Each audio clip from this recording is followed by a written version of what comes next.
Region Sports Network, the only game in town.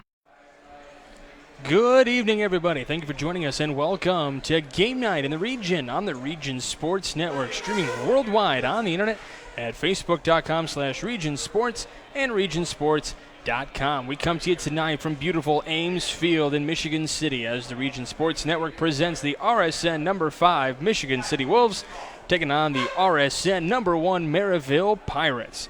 I'm Michael Brenner, have the play-by-play for tonight's game, and joining me with color analysis, Mr. Tim Arvanitis.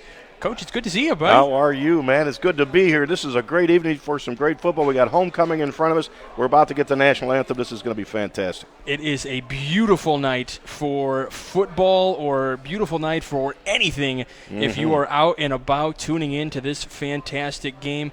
We do have the bands on the field, and we do have some people even dressed up on the field. It is, as you mentioned, homecoming. We want to welcome everyone into the Tech Tailgate Show, brought to you by Tech Credit Union. Tech Credit Union with 5 Northwest Indiana locations to serve you.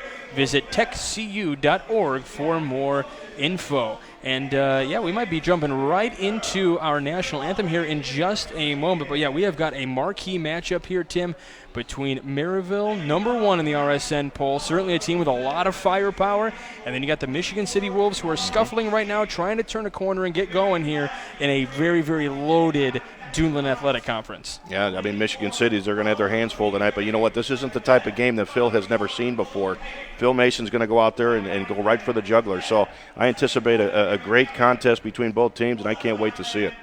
Yeah, absolutely. You were talking to him pregame, and you were getting him fired up, I feel like. Yeah. You were giving him a little motivational speech. I do that from time to time. Well, there's a reason that players want to play for him, and they want to play for you, of course, Coach. Oh, well, thank you. As the fans are going to start rising, we are going to get right into our national anthem. So we'll tune you into that.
Well done.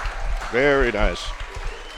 All right, a great rendition of our national anthem, and, of course, presented of the colors from the military academy nearby here in Michigan City. All right, we're going to take a quick step aside. We'll be back, and we'll preview these two teams when we return. You're listening to Game Night on the Region Sports Network, the only game in town.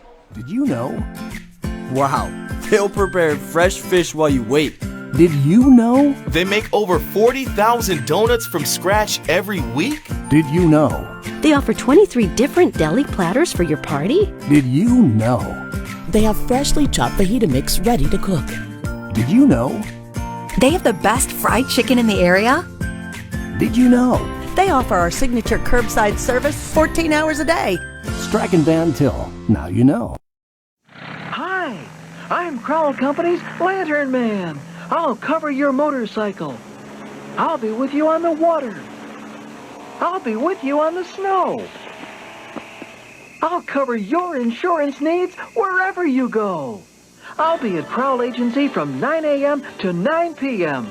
As Crowell Company's Lantern Man, I'm your insurance superhero. Crowell Companies, the insurance professionals in Highland, Maryville, and Michigan City. From schools to stadiums, hospitals, and bridges. Everywhere you look, union carpenters are building Indiana.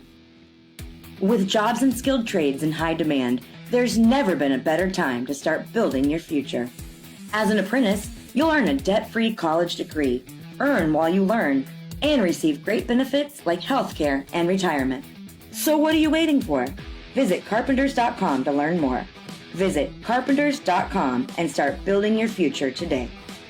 Credit Union is the better option for personal and business banking. Buy a car, remodel your home, pay for an education, expand your business. Tech Credit Union can help you do these things and more. You'll enjoy the latest banking services, but without the cost of the big bank relationship. With branches throughout the region, fee-free ATMs nationwide, and online services, they're convenient too. Learn more at techcu.org. Contact any branch or call 800-276-TECH. Tech Credit Union is an equal opportunity lender and federally insured by the NCUA. Welcome back to Game Night on the Region Sports Network and the Tech Tailgate Show, brought to you by Tech Credit Union, celebrating 85 years of service with the community. Check them out at techcu.org. We do have breaking news here. Michael Brenner here along with Tim Arvanitis, and we got Evan Capozzi working the dials. We do have breaking news. Amarion Hatch is going to be eligible in tonight's game for Michigan City. So certainly another option for Phil Mason tonight that maybe people weren't expecting. But, number 20 will be out there for out of a slot position for Michigan City tonight. Another offensive weapon for them to use against this very tough Maryville team. He's a short threat that can get you deep. I mean, that's very important to have him in the lineup, and he can't be happier than having that young man on his starting lineup. So we expect some great things from him. He's in the slot. He's going to do some damage in the windows when you play zone, and hopefully they recognize that and they get the ball to him a lot tonight. Yeah, I have a feeling he'll probably get a lot of reps. And I mean, this is so new to everybody that he's not even listed on anything that we were given prior to tonight's game. Hot off the press. This is literally hot off the presses. He walked right in and said, "I'm playing tonight." All right, let's take a look at the Merrillville Pirates, coming in 4-0 on the season, 10-2 a season ago. In fact, they've only lost 2 games each of the last 2 seasons, so only 4 losses the last 2 years, and that's tough to build on if you're Brad Cease.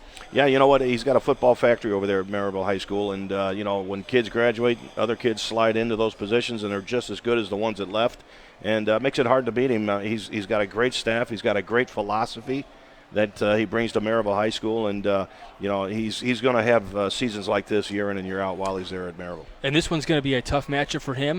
Michigan City, obviously one of the tougher teams in this conference, despite the fact of being 0-2 in the conference. Chesterton, Maryville, Valpo.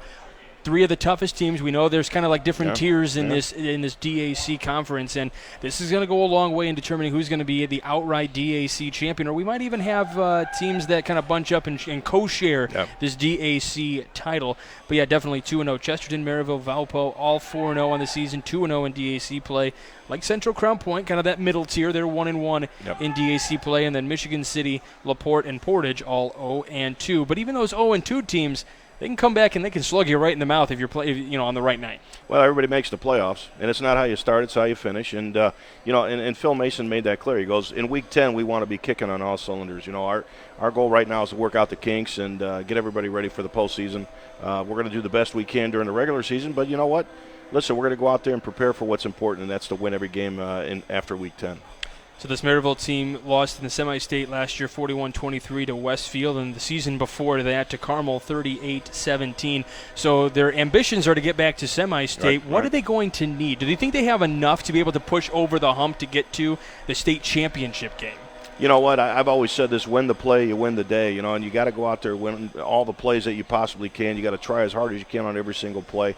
And where it ends is where it ends. I mean, if it wasn't good enough that day, then so be it. But you got to have that mindset that I'm going to outpower my opponent on every single play, and I'm going to outcoach the coaching staff on the other side of the field every single play. And you'll be successful in this game of football that we all love. And I anticipate, them having that mindset right from the opening bell. 45 wins on the season, or in his career here at Maryville for Coach Cease, taking over after Zach Wells left the program. Cease had only coached at Muncie Central before that. He didn't have a winning record over there, but he is 45-28 in his 7th year here at Maryville. Definitely a powerhouse here in the region. So definitely a team number 2 in the AP poll, number 1 here in the RSN poll. Certainly a team to watch out for as the season continues to go and we get into that postseason play as we get closer and closer to October. Now the flip side. Let's take a look at Michigan City. By the way, you are listening to the Tech Tailgate Show, brought to you by Tech Credit Union, financial services for life. Visit techcu.org to find out more about the Tech Credit Union. These two teams didn't match up last year due to COVID restrictions, but they did not meet last year. Last year, or 2 years ago, though, Maryville got the win 46-7 right here at Ames Field. I don't see that being the factor today. Michigan City, they've taken a couple of licks the last couple of weeks. Again, Duneland Athletic Conference, not an easy juncture, but they certainly have the offensive weapons and the right coach to put them in a situation to win here tonight. You know, I asked Coach Phil Mason before this game that starts. I said, Phil, tell me about your opponent. He goes, they're good. And I chuckled a little bit, but he knows what he's up against. He knows what he needs to do, and he knows that he has to hold his players accountable. They've got to come out there and play at a high level if you're going to beat a team like Maryville High School. I anticipate Phil having that pregame speech that's going to shake the stadium, and he's going to go out there and he's going to fight as hard as he possibly can with what he has. He says his numbers are a little light this year, but the guys that are on his roster, the guys that are on his team, are going to fight their hearts out. So, and plus it's homecoming. So, you don't want to lose on homecoming. So I expect a little tenacity coming out of that locker room today. And here come the Michigan City Wolves out to the field at center field. Right at the 50-yard line, the homecoming crowd on their feet to celebrate their team.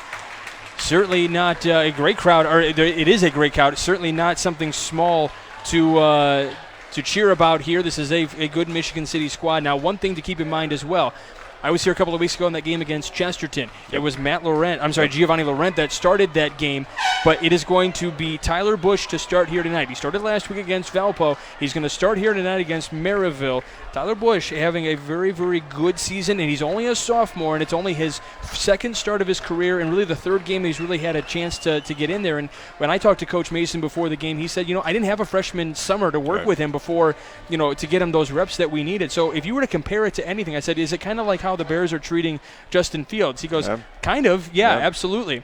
Yeah. We're going to take it easy with him, and we're going to let Laurent do what he's got to do. But Laurent is fine with being the wide receiver in today's game. Oh, yeah. And you know what? Here's the thing. With any young quarterback, we saw that with Andran, with Valentine.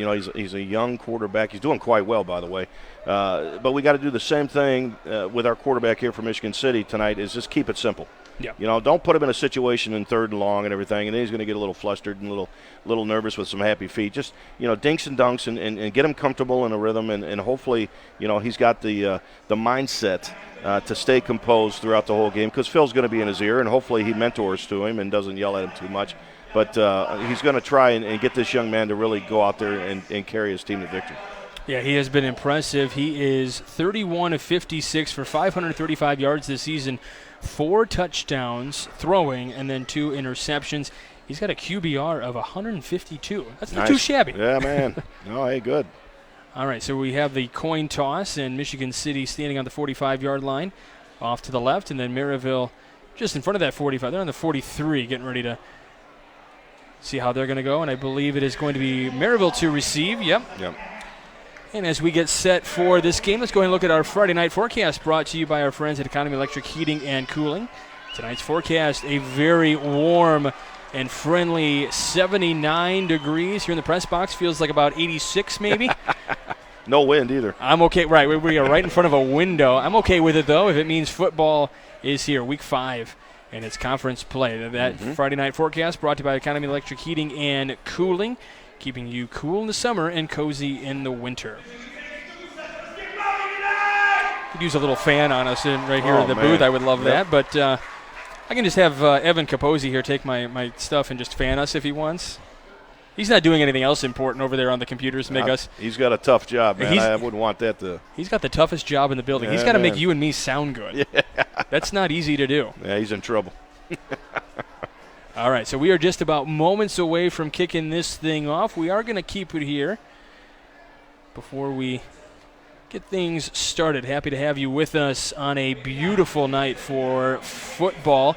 Week 5. It's hard to believe it's week 5 already of this high school football season. A little NFL action last night. High school tonight. You got college tomorrow, and then back to the NFL on Sunday and Monday. You know, my daughter's an NFL cheerleader, and it's true what they say, that if it's 90 degrees in the stadium, it's 120 on the field. Those kids out there cheering for the Cincinnati Bengals, they were exhausted. I mean, my daughter had to sleep for like 3 days after the game last week because how drained she was, and she hydrated all week. Oh, I bet. You know, absolutely. And so, yeah, it's hot. You know, on that turf, man, it's pretty hot. So wait a minute. Your daughter is a cheerleader for the Cincinnati Bengals? Yeah. Is that not who the Bears play this Sunday? Oh, we're Bengal Houday, baby, all the way. Sorry, Bears. Oh, man. They're going down. We just lost like 7 viewers. Yeah, Houday Nation, baby. All right, it'll be Andrew Olekshuk to kick things off here tonight from Michigan City. Maryville will receive.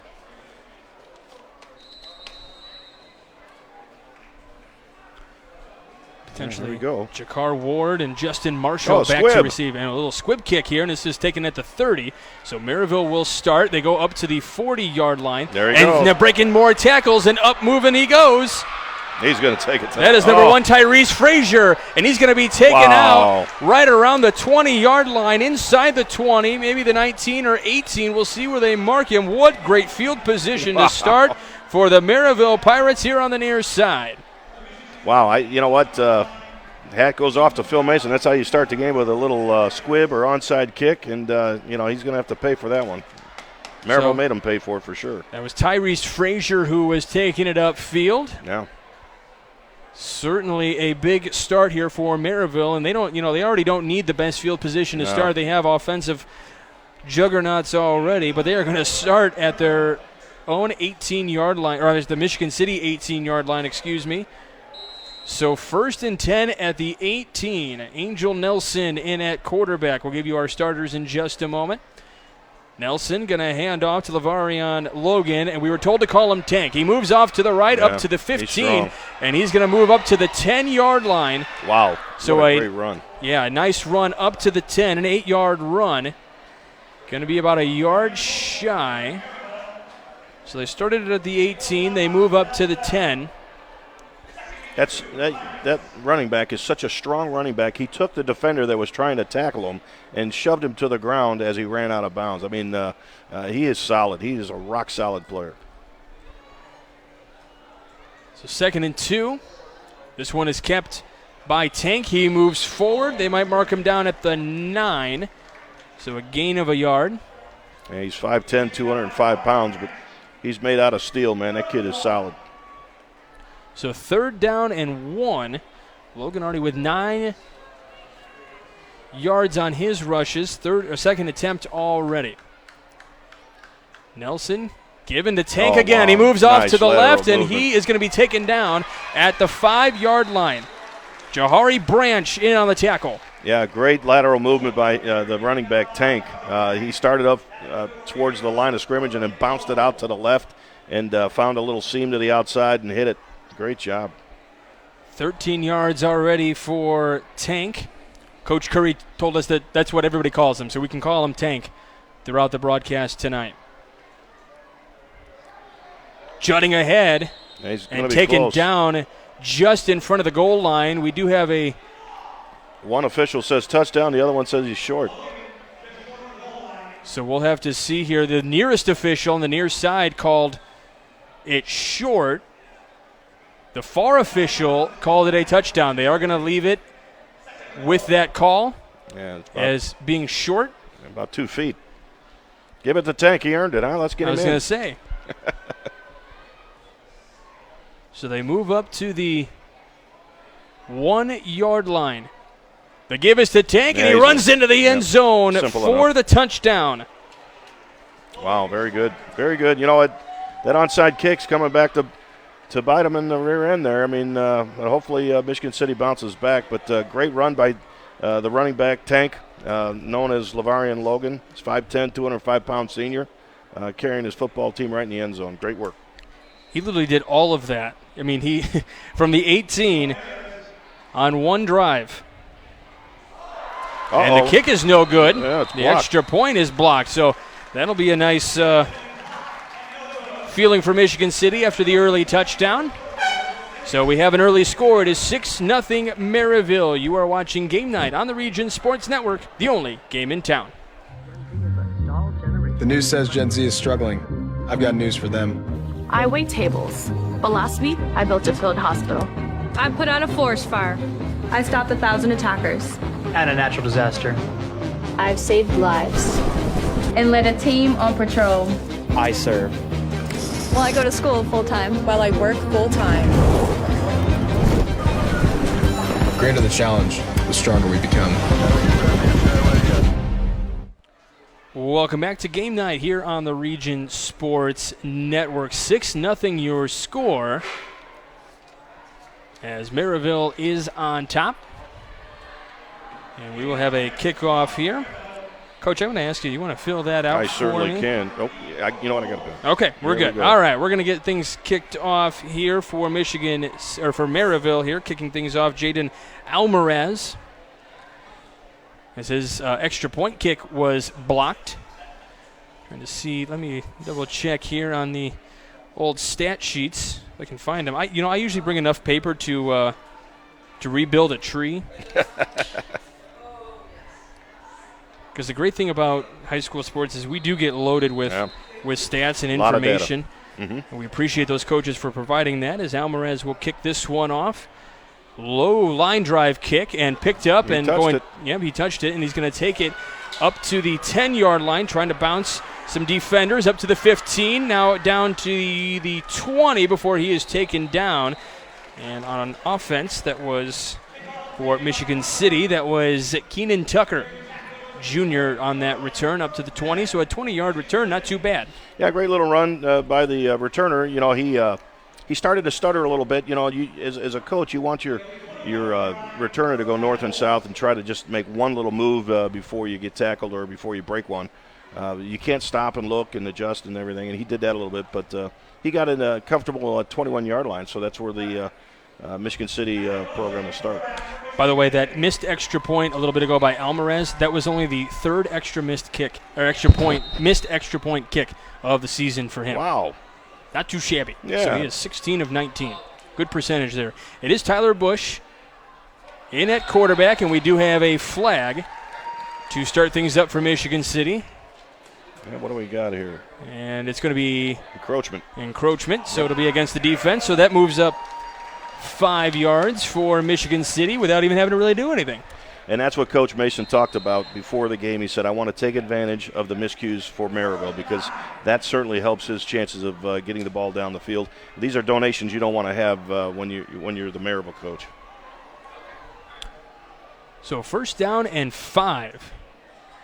And it's going to be a pass play up on the sideline near side. The catch is made by Jaden Hart. And he's going to be taken out at about the 38-yard line. Nice pass play from Bush to Hart. Remember what I talked about with the simple passes, and that was exactly that. It was a wide receiver screen, got a nice little chunk of yardage. We're not going to put a whole lot on our young quarterback. We're going to make it nice and simple for him until he gets into a rhythm. 22 yards on that pass play. It'll be 1st down and 10 from the 38. Handoff is to Anderson. Raytheon pushes forward. He goes up to the 40-yard line. So Raytheon Anderson, Fred Reddick on the tackle. Yeah, you don't want your safety making tackles. That's not good. Great effort by the running back for Michigan City. Reddick had to come up and get on that tackle right away because otherwise that running back for Michigan City was going to do some great work. Coach, if I had to describe Raytheon Anderson in one word, I would say bus. He moves forward, and he just brings guys with him. Yeah, he does. And, you know, he's only 5'9", 210, so, I mean, just a stocky kid, you know. So they move up to the 41-yard line. It was a run play of 3. There's a simple pass. Simple pass up to Raytheon Anderson, who juts ahead across midfield and up to the 47 on the tackle. Yeah, it was simply Devin Jarrett.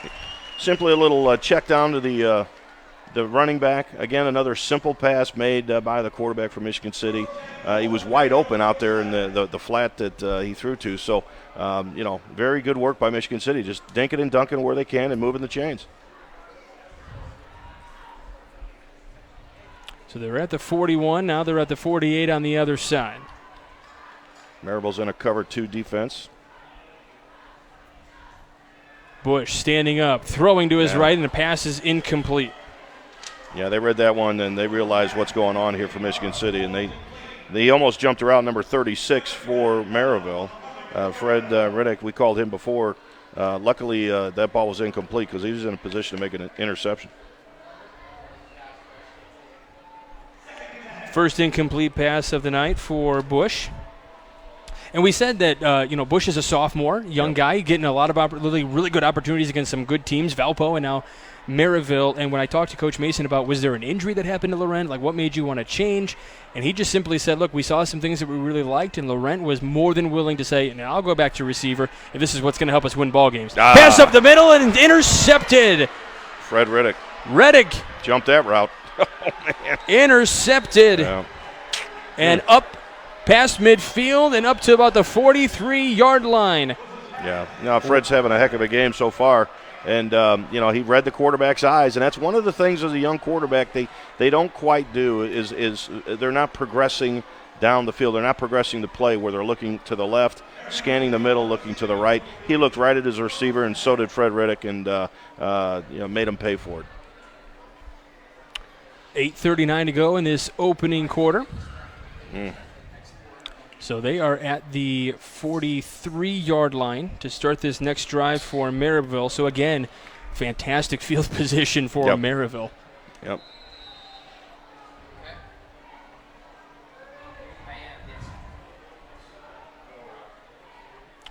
A couple wide receivers down at the bottom, one at the top. Throwing deep is Nelson and making an incomplete pass. Oh, they threw the flag. They are going to throw a flag. Goodness. Oh, my. And we do have an injured Pirate down there as well. Or maybe it's just potentially a bruised ego. Trying to see who that was down there. That was number 11 that was Silas Mathis for the Merrillville Pirates. And they are going to throw a flag, so that's going to be a 15-yard penalty. And Coach Phil Mason down here on our near side at about the 36-yard line is not happy. Yeah, he's not very excited right now, but he will be. Give it time. I talked to Phil Mason about are we going to see Mount St. Mason here in the first quarter, because that normally is when it starts. But Roy Richards is doing a lot of the screaming right now. Okay, I was going to say, you know what? I got they're both wearing shorts and the same exact shirt, so I got my guys confused. This is why I bring you along with me. Well, thank you for having me, man. I'm glad to be here. And yeah. Wow, nice effort. Another run play there from Tank, moving up inside the 35. Yeah, tackled by a Michigan City player, nice and low. The 25, excuse me. Oh, that's okay. Yeah, not a problem. I'll tell you what, that Tank has a great jump cut, man. He's done that most of the runs he's had all night tonight, where he'll start forward and bounce it to the outside with a simple jump cut because he sees something and he wants to hit it. So 5-yard gain, that's not too shabby. 22 yards on the ground for Tank. Great to have time management here with a great running back like they have. There's a toss. Here's a pitch to Tank. He's going to take it up past the 20-yard line, right at the line to gain. So it'll be a first down to the 18. Yeah, nice little run. They held on to him as long as they could. It's got a first down now for Maryville. So another 5 yards. I don't think they've thrown a pass yet, have they? They have not. Oh, my goodness. Yep. And because, I'm doing something different. This is my third broadcast for football. I've never really tried to keep the stats. I'm doing that. Tank with the ball, trying to move to his left, and he gets taken down at about the 19-yard line. So they may give him the original line of scrimmage, or it looks like they may give him a loss of 1. Yeah, you know what happened was they had a pulling guard for Maryville, and the defensive player came right through the hole, and Tank didn't realize what he needed to do, and he got tackled in the backfield. Yeah, because he definitely stutter-stepped a little bit, didn't know which direction he wanted to run. Yeah, jump cuts are good at times, not all the time. Right. You know what I mean? So, he's got to just start running north and south and start using that power that he has, because we do call him Tank. Right? Yeah, exactly. You got it. Yeah. Now, Tank all the way down here near side. Nobody in the backfield. He's going to throw it to Tank this time, and it's an incomplete pass. So that's the first time. You know what? Nelson has made a couple of passes. That was the second pass attempt, excuse me, because we had the one deep downfield that got the offensive pass or the defensive pass interference. Yep. So that's 2 incomplete passes for Nelson to start the night. Yeah, they got him all over the place. They're throwing to him. They're giving him the ball. They're tossing it to him. Are they setting Michigan City up for another player to rise to the occasion and make an impressive play? That's what you got to think. Is this for later in the game? Yeah. Feed it to Tank now. Bulldoze his way through. 3 wide receivers up top, 1 near side. Tyrese Frazier down low. And we're going to have a whistle and a timeout taken by the Merrillville Pirates. So we will take it with him. You are watching Game Night on the Region Sports Network, the only game in town. Hi, I'm Crowell Company's Lantern Man. I'll cover your motorcycle. I'll be with you on the water. I'll be with you on the snow. I'll cover your insurance needs wherever you go. I'll be at Crowell Agency from 9 a.m. to 9 p.m. As Crowell Company's Lantern Man, I'm your insurance superhero. Crowell Companies, the insurance professionals in Highland, Maryville, and Michigan City. Welcome back to Game Night here on the Region Sports Network. Mike Brenner here along with Tim Arvanitis. Happy to be here, that's for sure. What a great venue we're at, man. You look at across the field, this place is packed. There's a lot of people here for homecoming for Michigan City. Yeah, certainly a big crowd on hand on our near side. And, I mean, the stands are packed here on our side of the broadcast booth. And then over along the way, the Maryville fans, they are packed as well. It's great to have all the fans back. That's the one thing we've been missing the last couple of years. Yep. Oh, man, I'm so excited to see this. Last year had an asterisk next to it, you know what I mean? Right. Nelson looking to pass, looking to his right down the field, and it's going to be into the back of the end zone, so another incomplete pass. I may have missed one in terms of writing things down or looking down at my sheets, but I think that's 3 incomplete passes to start the night. I don't think he's gotten one complete yet. Yeah, I think Roy Richards just scratching his head going, why didn't you intercept that ball? The defensive back put his hands up in the air like he's going to bring it down and then put his hands down. And, the ball dropped in the dark blue part of the end zone. It's like, intercept it. We do have a whistle. Oh, yeah. I'm going to have you read that, sir. This is my first. Toyota of Maryville. Actually, you know what? I'm going to have you wait a second. Let's watch the play here. I thought we were going to have a timeout or something, a little bit more time. Nelson looking to pass again. Up the middle, pass complete inside the 5 and fumbled. And it's going to be picked up by Michigan City. Picked up by the defense. Oh, I don't know, man. Jahari Branch is there. There was a tackle. The catch was made by Silas Mathis inside the 5, and it's going to be a turnover. Now, that's great work by the Michigan City defense. Now, that's something you build on right then and there. You know, they've had a slow start today, but I'll tell you what, that's right there. That's the pivotal point in the game right there. Now let's do something with it.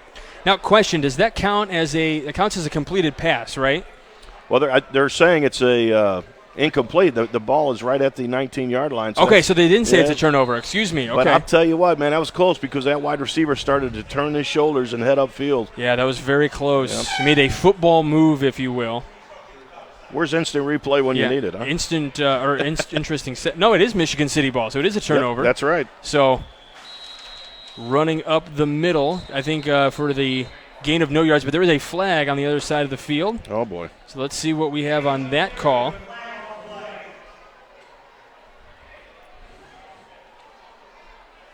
Oh, sideline warning. Oh, boy. Okay, so we do have a sideline warning, and it was against Maryville because they're probably not happy with the fact that there was a turnover there. Right. Say on their end. Doesn't seem very Maryville-esque there. And I believe it was Raytheon on that carry before. That's it. Here's Hart trying to turn upfield as he comes near side, out past the 20. So he is taken down at the 23-yard line. Rondell Latiker on the tackle. All right, let me get my you go for it. Toyota of Maryville. We want to thank our Toyota of Maryville sponsors for sponsoring high school football right here on the Region Sports Network. And when you're looking for your next new or pre-owned vehicle, visit Toyota of Maryville. Toyota of Maryville, we make it easy. I've got 2 Toyotas at home, actually. There you go. Yes. Beautiful. That's why cars. I had you read it. Oh, man. You saw me pulling up, didn't you? I may have. Bush looking to pass again. There's This time pass. off to the right. Up, and there was a flag on the play as the pass was complete up by near the 30-yard line at the 29. Pass was made by that is Raytheon Anderson. Yep. But we'll have to see what this flag is. I don't think it's going to count because I think they're backing him up. Yep, we have holding on the Wolves. Oh, boy. You know when you hold? At the dance after the homecoming game. That's when you hold your girlfriend or your boyfriend and just enjoy the evening and everything. You don't hold on the field, though, offensively. Because I thought you were asking me a legit question. I had nothing for you. You know, I used to teach holding as an offensive coordinator, and if it's not caught, it's very effective, believe me.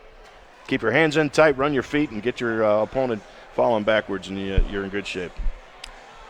So it is 3rd down and 19 here for Michigan City. We'll see what Bush can do. He moves to his left, trying to throw on the move, throws down the field, pass is caught. Right. It's going to be short of a first down.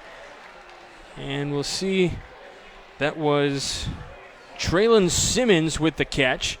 So they say the ball is going to be spotted at the 21-yard line. I like Coach Mason's train of thought with this. You got a young quarterback, and you're rolling him out into space, which is good. It's going to give him a little bit more time than he would if he sat in the pocket. And he connected with his receiver. It just wasn't long enough.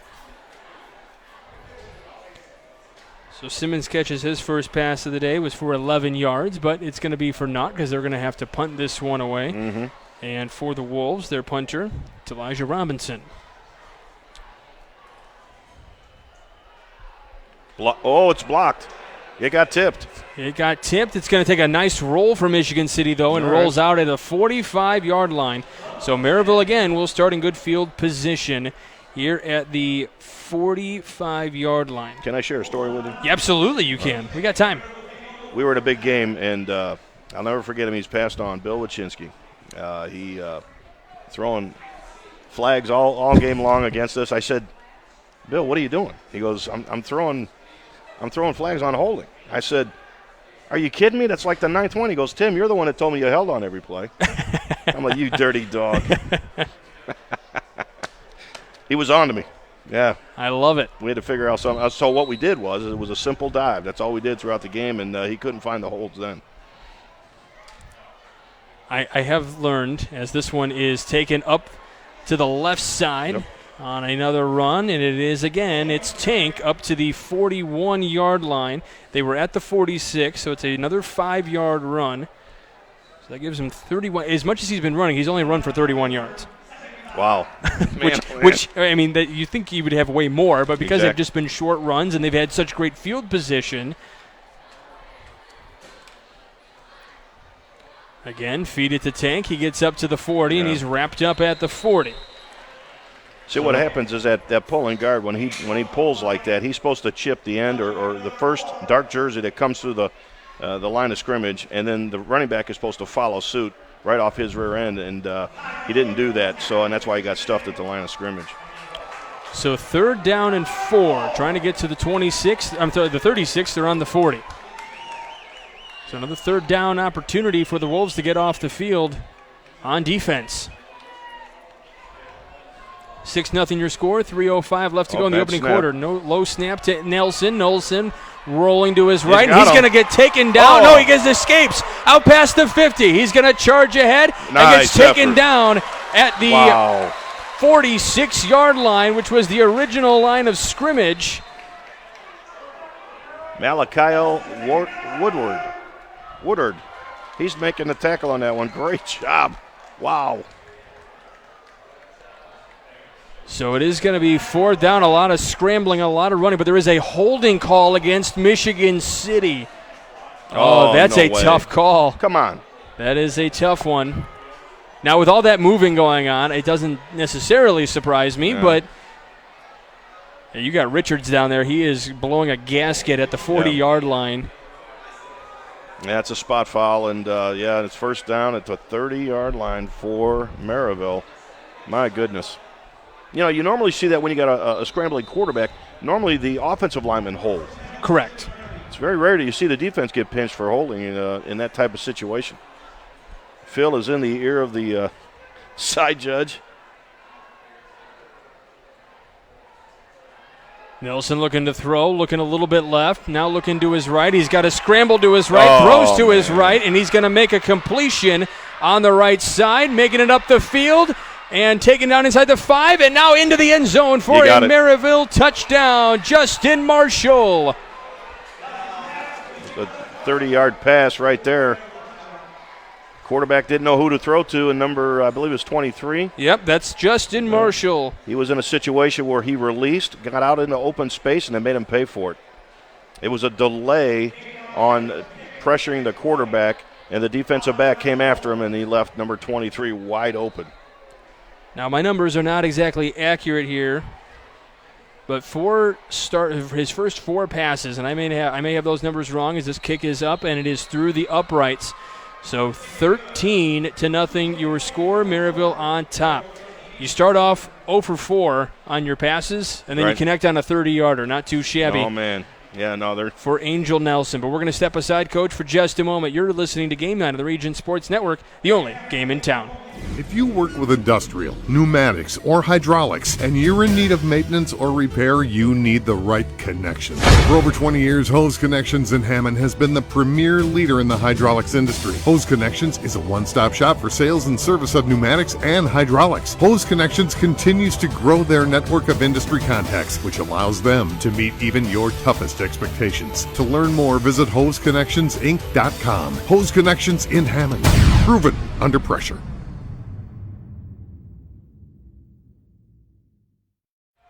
Welcome back to Game Night here on the Region Sports Network. Maryville on top 13-0. Coach, I was here a couple of weeks ago when Michigan City was playing Chesterton, and as that game was going on, it just felt like Michigan City was doing things to just hamper their own chances. Yep. That's exactly what's happening here again. The door is wide. It's a 13-0 game. This is not out of reach yet. But they could have gotten off the field on that last play that ended up turning into a touchdown, but a penalty, a holding call, allowed that touchdown to happen. You can't let those kind of things happen as Phil Mason is, going ballistic on the sideline. I won the bet. It's in the first quarter. Mount St. Mason has erupted. Look at him. He's furious. Oh, man. He has walked all the way from the 50. He's down now past the 35. But you know what? I'll tell you, after this kick. Yeah, Maryville kicks this one off. It is a low line drive kick, and it is going to go into the end zone for a touchback. The kids need a big hit. Excuse me, Coach. A big hit by Jahari Branch on special teams to implode a Maryville player here on the sideline. Oh, my gosh. Wow. Yeah. It was a hit. Anyway, go ahead. I apologize. No, but the players need to see their coach erupting like that from time to time. One, it shows that he's into the game and he wants to win. And two, he's fighting for his players. And once, like Vince Lombardi used to say, once you've won their hearts, they'll follow you anywhere. And that is something that a coach needs to do from time to time to set the tone. And hopefully it works with the players. Hopefully they see that. They rally behind their coach and they go out there and they do some great things for their football team.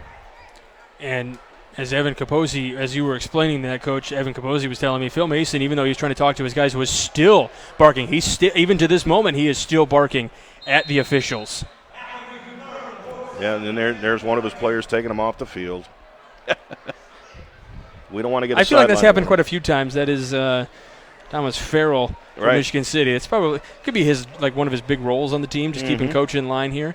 This one is handed off to Hart on the near side. Hart runs ahead. Tackled by Philip Roach for Maryville.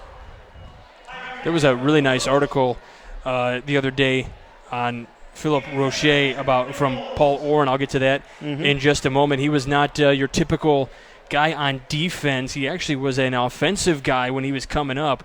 We'll go more on that in just a moment as the ball moves up to the 27. Hart comes. That was a rush, correct? I didn't see the pass. That was a. That was. Yep. So that is 7 yards for Hart. Nice move there. Another rush by Hart here. Yeah, tackled by Caleb Carter for Maryville. Brings up 3rd and short. So they are up to the 27-yard line now. I'm sorry, the 28, excuse me. I can read numbers. Anyway, Philip Roche, I have it all written down here. Is it Roche or Roach? It is Roche. Oh, my apologies. Yeah, I was told it was Roche. He's a guy that's, so willing to come out of his comfort zone and literally changed this summer from an offensive guy who got a few snaps on varsity last year, is Bush, looking to throw to his right, finds Laurent. There you go. And Laurent off to the races at midfield, and he is taken down at the 50-yard line. They might mark it at the 49. They do. What a gain for Laurent, the former quarterback here at Michigan City, who is totally willing to give it up and be the wide receiver. The tackle made by Tyrese Frazier. Yeah, nice effort. Man, I'll tell you what, for a young quarterback, he made a gutsy throw there. Great job. First down, and they're across the midline. They're across the 50-yard line. That's great for Michigan City. They're moving the ball very effectively now. Hopefully they've calmed down after this homecoming start. Keep here up to the 49 again. They may give him a little bit of a loss here. That was hard again on the keep. So I'm going to say he gets back to, no, they're going to mark it at the 50, so that is a loss of 1. So he is down to, let's see, he had 8, now he's down to 7 again, where he started the night. You know who tackled him? Philip Roche. Roche, there you go. I got the name right this time. You're good.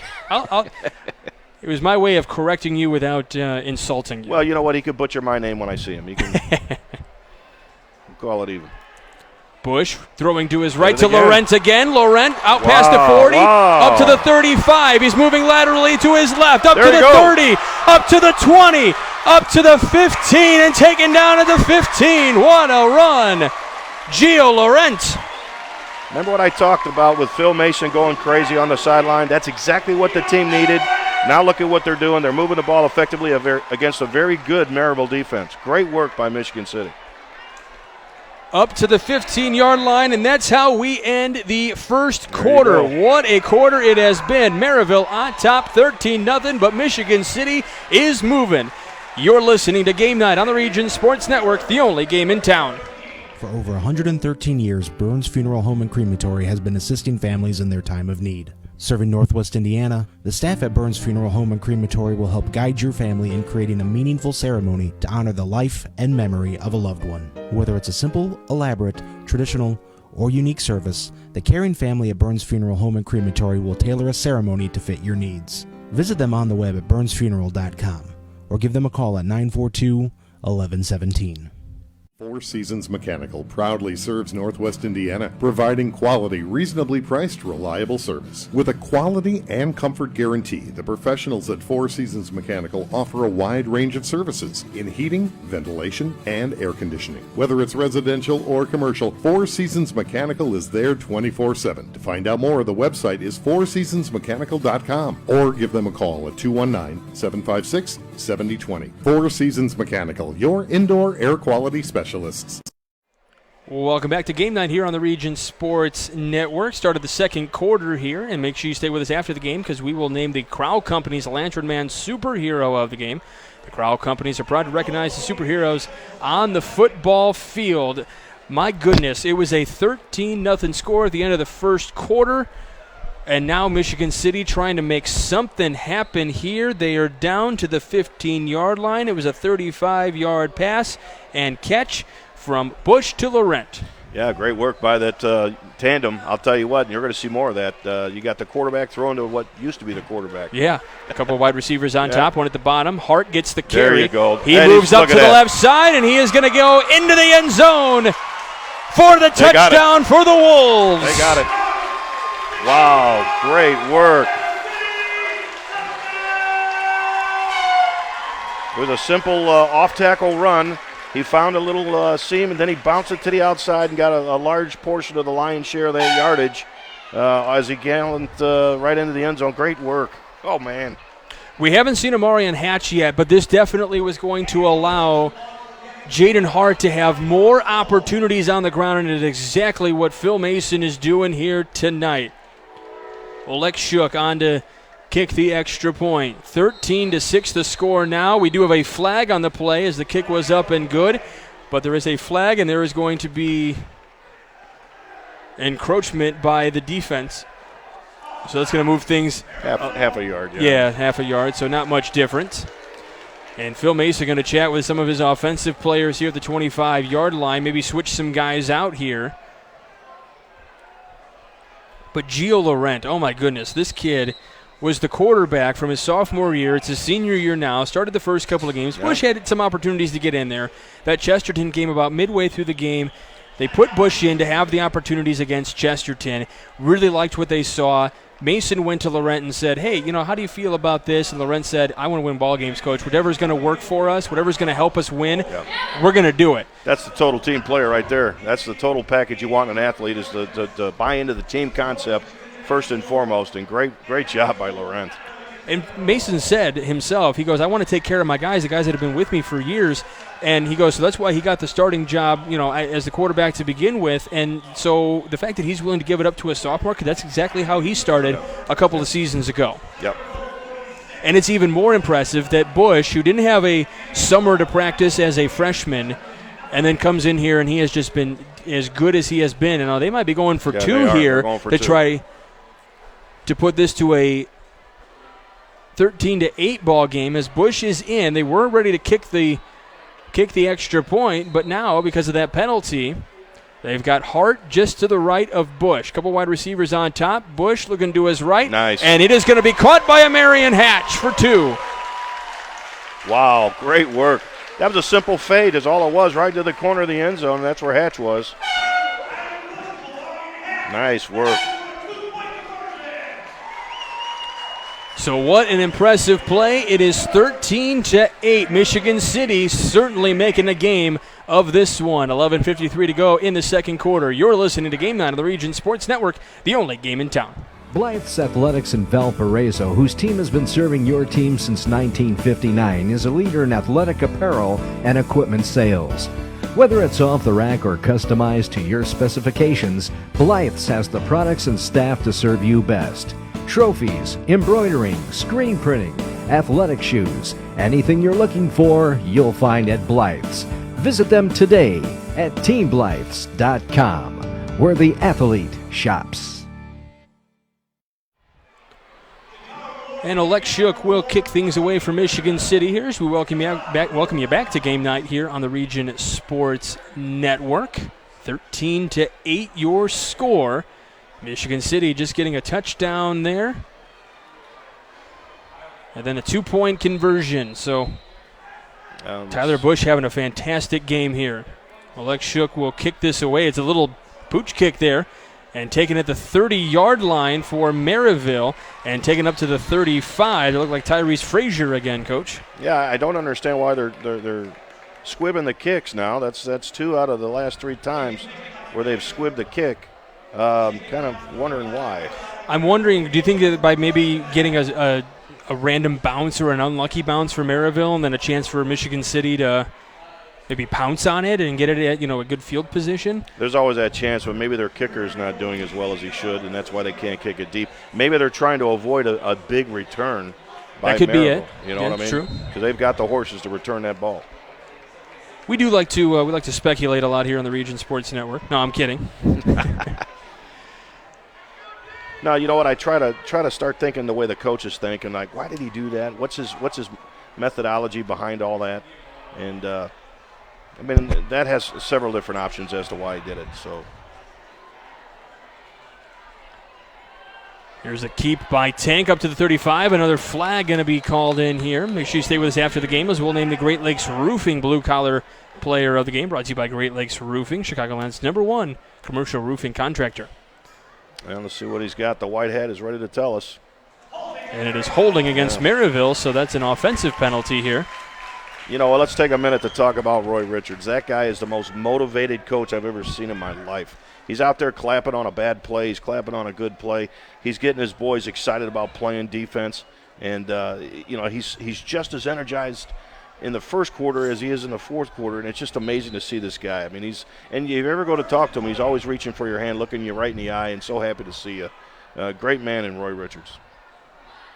So it is 1st and 20 on the 25. Oh, that is dangerous. And an incomplete pass and another penalty going to be called, and it looks like it's going to be against Michigan City. Wow. Maybe a pass interference here. I don't know. But I'll tell you what, that ball went up in the air, and it was going right towards a Michigan City player. If that was a legitimate play. It's against Michigan City. Yeah, it is against Michigan City. And Richards, as you were pointing out, is... Well, now he's angry. Scratch what I said earlier. I was going to say, has he? I don't think he's never not been angry throughout the course of this game. Yeah, he's hyping up his team, but he is beside himself. So the ball on the 40 now. He's getting it. That official's getting it from both Roy and Phil. That poor official. His ears are going to be swollen by the time this game's over. All right, so 1st and 5 on the 40. Tank with the keep. He moves up to the 43-yard line, so another gain of 3 yards. Yeah, that last pass that they threw was in and out of the hands of the receiver, but it was going right towards a Michigan City player that could have intercepted it and ran it back to the house. Nelson gives it to Tank again. He gets some room up on the left side. Yeah, it is a first down out past the 45. It's up to the 47 this time, so a pickup of 4. And tackled by number 11 from Michigan City, Jahari Branch. We've called his name a few times. He's the Mike linebacker in the cover 2 defense that Michigan City shows. By my unofficial stats, because don't count me for anything as being totally accurate, but that is the 12th carry for Tank or Lavarian Logan, 39 yards. 12 carries for 39 yards. That seems so low, but he's been such a difference maker in this game. You know, all you need is 3.5 a carry, and you need that clock to wind. Nelson looking to pass, goes to his right. Pass is complete, out past midfield, up to the 40, and pushed out of bounds just shy of the 35-yard line. Peyton Young on that reception. Yeah, forced out of bounds by number 18 for Michigan City. That's Jeremiah Newsom. So they go up to the 36, an 11-yard pass play there. Yeah, that's 41 yards for Nelson on the day so far, unofficially. Great job by the quarterback. Saw the open receiver and got it to him. Just a simple toss-catch type play. He's 2 of 7. He's looking to throw again, this time to the left, and it is off the hands of Tank for another incomplete pass. So that is 8 pass attempts. He's only connected on 2 of them, but they have been big ones. A 30-yard gain for a touchdown and a 11-yard pickup. Yeah, Roy Richards sent Kenyon Tucker Jr. on a blitz, and Jahari Branch was right there to bat the ball out of the hands of the wide receiver. Great play by the defense for Michigan City. A lot of great plays being made already in this game. Make sure you stay with us after the game, as we will name the IKORCC play of the game, the Indiana-Kentucky Ohio Regional Council of Carpenters. Tank with the carry. Juts forward, couple of more yards, up to the 33-yard line. Yeah, that Tank, that running back, his first move is a jump, and he's just looking for that crease. Once he finds it, I'll tell you what, I've seen that young man run the ball down the field at full speed. You ain't going to catch him. As big as he is, he's just waiting for that opportunity, and he's going to find it throughout the game. And when he does, he's going to be electric. I don't know. You got nice running shoes on. You may be able to. I'll be out for the season. Tearing something.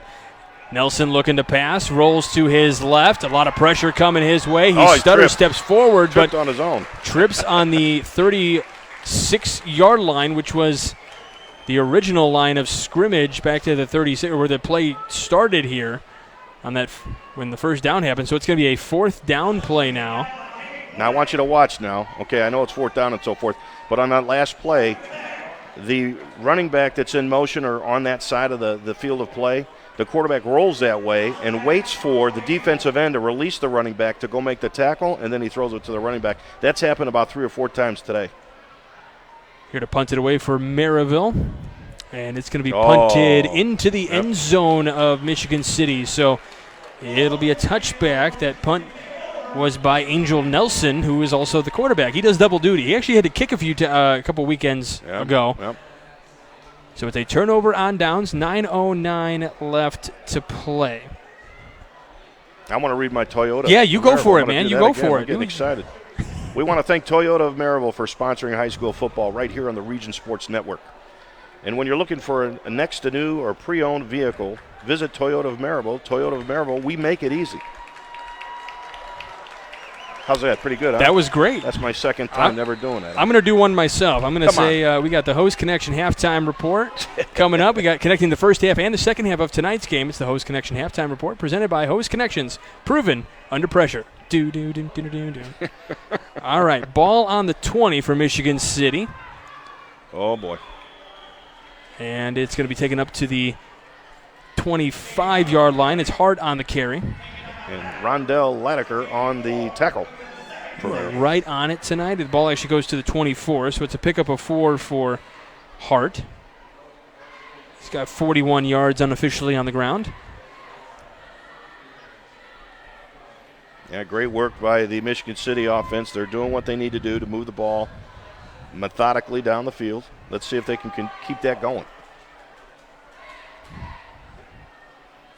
Hart in the backfield moves to the left. There was a man in motion. Running backs to a top. Long pass play down the field and into the end zone for a Wolves touchdown. Traylon Simmons. Wow. Oh, my. Down the near sideline. The separation between the wide receiver and the defensive back was about 3 yards, and that's all Traylon needed to get that ball, and he was gone. Nobody in front of him, no safety support to help. He had the afterburners on and did a great job. Wow. 76 yards on the play for the touchdown. Wowee. Traylon Simmons. That's exactly what they needed. Oleg Shook on to kick the PAT. It is blocked again, picked up by Maryville, and that will be taken down at the 16-yard line. So they take the. So this is where that extra point, the 2-point conversion, really helps, because now it's a 1-point lead. Could have been a 2-point lead, but it's a 1-point lead, and it puts them back at 14. We're going to step aside for just a moment. You are listening to Game Night of the Region Sports Network, the only game in town. At Toyota of Maryville, we take pride in being a one-stop shop for anything Toyota related. The best part of the Toyota Maryville experience is that we make it easy to do business with us. We have a committed team of professionals that's here to help you do just that. When you come in for service, we will welcome you and have plenty of staff on hand to handle your needs. And if you're looking for a new or pre-owned vehicle, Toyota Merrillville sales team is the best in the business to help you with your buying decision. We practice what we preach. When we say we make it easy, that's exactly what we do.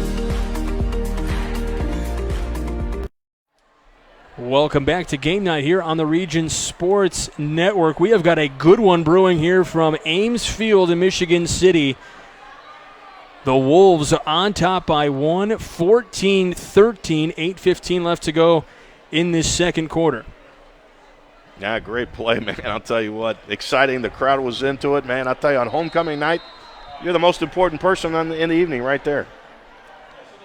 Well, Lex Shook kind of bouncing his way. He's going to do another short kick, and it's picked up and tackled. That's going to be a penalty because there was a fair catch, at least it looked like.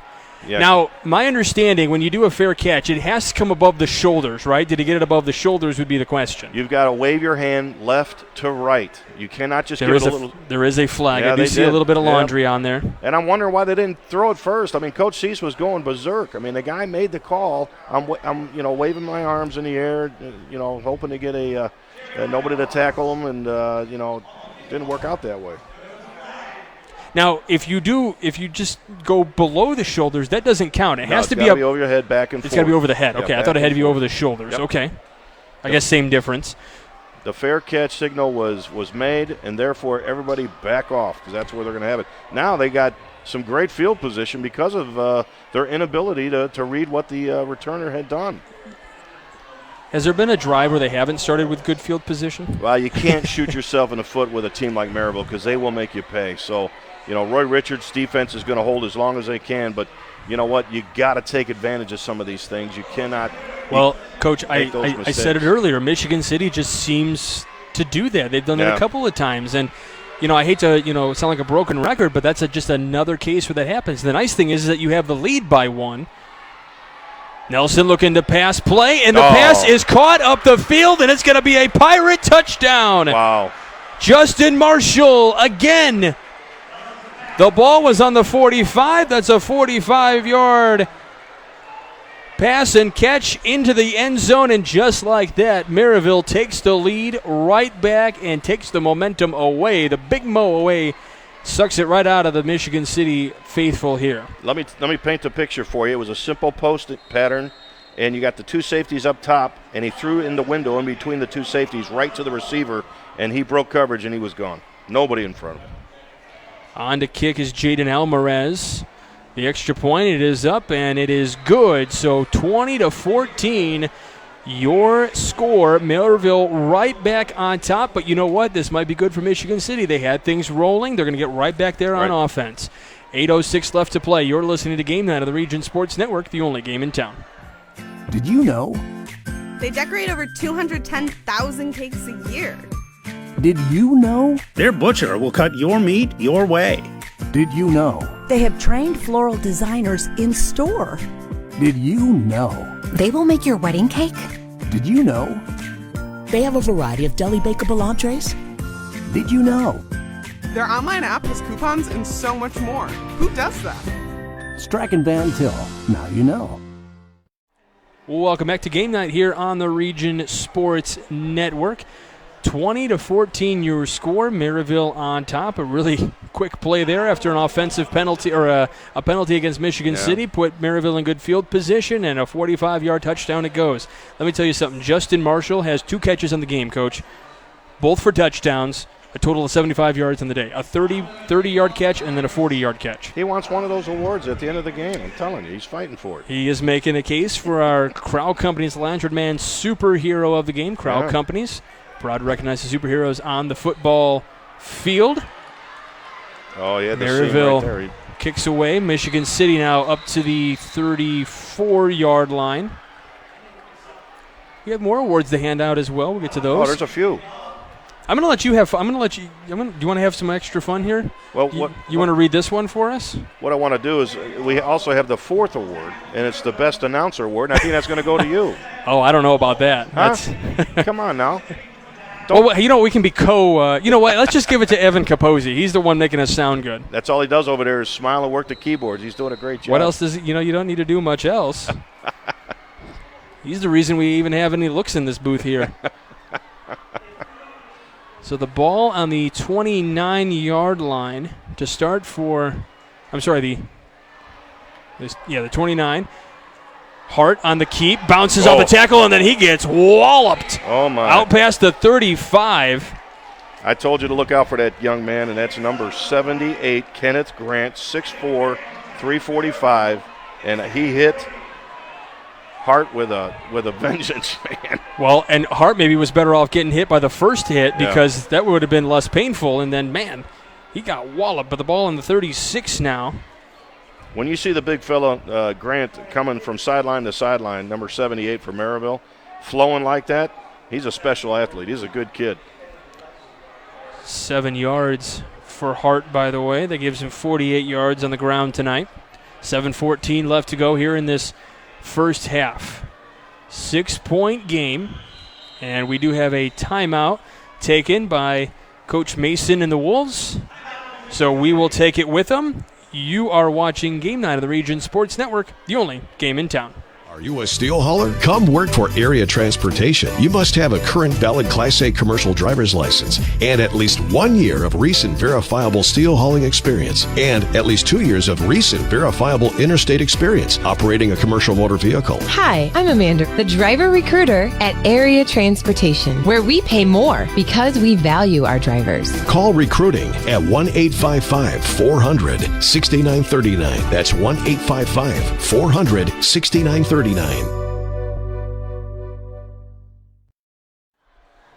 Welcome back to Game Night here on the Region Sports Network. Mike Brenner here along with Tim Aravanitis, Evan Capozzi running the dials, clicking buttons and smiling, and admittedly he has the best hair of both of us. He does. He's got a lot of it, too. I'm losing mine. I look at the towel in the bathroom, and it's all in there. Bush on his pass play to Loren, who juts forward out past the 40.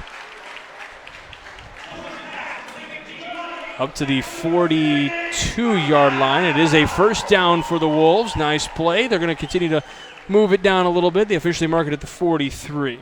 I love that quarterback from Michigan City. He's got an arm like a cannon, man. Tyler Bush throwing it the field side. He's throwing it like a laser. Great job. 65 yards receiving today for Laurent. Bush going to give it off to Hart. Hart on the right side, moves up close to midfield, just shy. Clock will continue to run here. 6:37 left to play. They mark it at the 40. Is it the 48-yard line? Yes, it is. And that's what I was talking about earlier with Hart. You know, he's a young man that found a little crease, but he was still going north and south. Although he made a jump cut, he was still at full speed doing it. Great run by the running back, Hart. Don't forget, connecting the first half and the second half of tonight's game is the Host Connection Halftime Report presented by Host Connections, proven under pressure. First down for Michigan City out past the 40, and that was Hart on the keep again. Yeah, what they did there is they had what they call a counter trade. Now what that is you've got the guard and tackle on the weak side of the play pulling into the lead blocker for the running back. Great job. Got him a first down. They should keep that up. Now let's come back the other way field side. Same play. Let's see what we got. 13 yards on that play for Hart. 66 yards on the ground. Right. And he's going to push forward there. One guy we're not seeing a whole lot of since Hart's having such a great game is Raytheon Anderson. But he's got an ability to move that line as well, and he takes guys with him. Hart again. Yeah, you might see. Sorry, go ahead. Well, you might see him sharing some responsibility later in the game. I mean, Hart's getting a lot of the reps now, but it may be to where the other running back gets involved and does some great things. Racine here in the second half. Let's see what happens. 2nd down and 7 on the 36. Pass play up to Amarian Hatch on the left side. He's trying to jut through up to the 25 before he's taken down by 3 Maryville players up to the 21-yard line. Nice pitch and catch to Amarian Hatch. It was Devin Jarrett on the tackle. Yeah, I'll tell you what, that little Hatch, man, I'll tell you what, he did a lot of great moves to get the first down for his football team. He's like a little spider, man. You never see him going in any which direction. Great job. 17 yards for him. Bush with 196 yards on the day. Give us to Hart again. He moves to his right. He's going to get tackled for a loss of 2. Yeah, Jordan McGee on the tackle for Maryville. You got a pulling lineman. You got to follow him. He went the other way, and guess who was waiting for him? The hole that was vacated by the lineman, the defensive player came right through and made the tackle. Can't do that. By the way, I missed my cue on the Host Connection halftime report. I said they were proven under pressure. Mm-hmm. I can't skip that. That's my favorite part of doing that read with the Host Connection halftime report. It's coming up in about 4:10. Lots to break down in this one, Coach. Yes, sir. Bush looking to pass, looks to his left, down the field. Simmons just off the fingertips of Simmons. A little high, just a little high, but he had to throw it high because you had safety support coming and you had the cornerback staying right with him. So, the only person that should have caught that ball was the wide receiver, but it was just a hair high. 2 incomplete passes, the interception, 196 yards on the day for Tyler Bush, the sophomore. And he's really, he's kind of getting around this Maryville defense very, very well. He is reading these plays. I was impressed a couple weeks ago. I'm super impressed tonight watching him in a full game action. Having coached with Phil before, he's in the office a lot with his quarterbacks. Bush off to the right. Passes just off the fingertips of Hart. So another incomplete pass. You know what? I'd like to see that ball thrown slightly in front of the receiver, and that didn't happen. He had to twist his shoulders back a little bit and couldn't get his hands on it. Raytheon Anderson is in the game, by the way. Yeah, here you go. In the backfield. He was on the last couple of plays. I just missed the number 8 down there. Bush going to talk to his guys. Simmons coming near side. Ball on the 23-yard line. Oh, we got a timeout. Coach C's called it. And we're going to have a timeout, Maryville. We'll take it with them. You're listening to Game Night on the Region Sports Network, the only game in town. Java Wave at your local Family Express is the perfect way to get your day started or keep you moving at any time. With 12 freshly ground bean-to-cup flavors to choose from, Java Wave at Family Express has just what you're looking for, whether it's hot or iced coffee. To see all of the delicious flavor options and to find a Family Express near you, log on to familyexpress.com/JavaWave. Welcome back to Game Night here on the Region Sports Network. Michael Brenner here handling the play-by-play duties tonight. We got Evan Capozzi working the dials, and then I got Mr. Selfie himself, Coach Arvanitis. I took a selfie here at the break, man. I tell you, I'm going to keep that one forever. We're having a great time up here in the booth. It is a fun night for football. I got a couple of scores for us, too, before we get back to action. Our Streck and Van Til hometown scoreboard. We know Maryville up 20-14. You can see that on your screen. Over at Chesterton, Valpo up 10-0 in the second quarter. Hobart up 6-0 over at Lowell. Region Sports is doing those games. Hanover 35-0 over Griffith, second quarter. Let's get back to the action here at Ames Field. Bush looking to pass. Looks to his right, down the field. Passes. Oh, he held him. He held him. Where's the flag? Phil is going nuts. And there is no flag on the play. Oh. It was Laurent who was the target. Oh, that was blatant. That was obvious. Folks, if you didn't see it, which I don't think you can, this is audio only. He was hugging him like a prom date, or at least a homecoming date. I mean, that Phil is going berserk. That was, even I got Evan Capozzi here to my right. That is just, his jaw is dropped.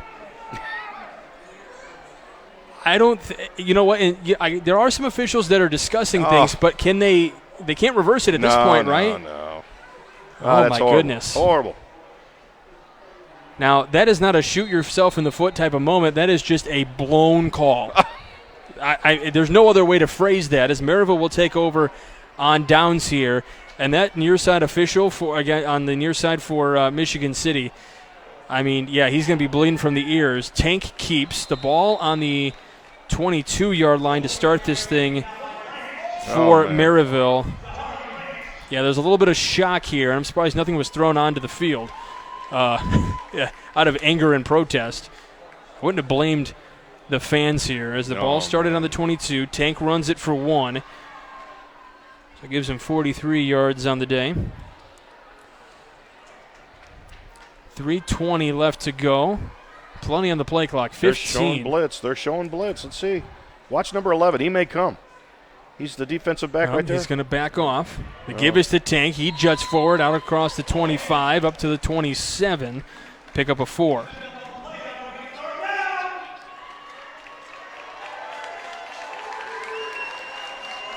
So third down coming up here. They're trying to get to the 32-yard line. Some more Streck and Van Til hometown scoreboard update. 7-0 Andrean, number 4 in the RSN poll over Highland. Over Highland. That was first quarter. Hanover 37-0 over Griffith. Hanover number 7 in our RSN poll. Crown Point 13-6 over Portage, another DAC matchup. Yeah.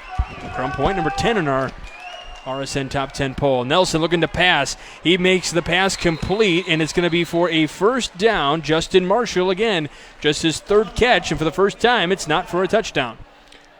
Yeah, tackled by number 18 on that play for Michigan City. So up to the 34-yard line.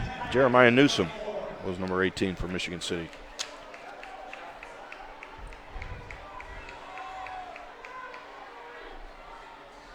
Tank going to keep again on this play. We do have a flag on the play. Run is up to the 37-yard line, but we got to see what the flag is for. And it's holding against Maryville, so that's coming back. Yeah, that pulling lineman, he saw an opportunity to take on his defensive player, but he held him just a little too long.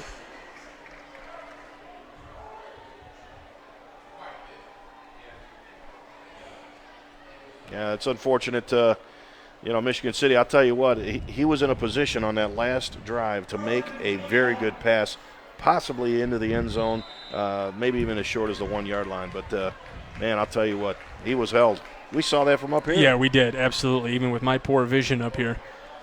I'm bringing a flag next time. I'm just throwing it right. You're just throwing right into the stands. Right? I can make that call. As long as I'm behind the window when people start throwing stuff back at us, that's fine. Nice little pitch there to Tank. He gets taken out at the 26-yard line. So they were on the 30. Well, the 34 got backed up to the. I didn't see where they had it backed up to onto the 26.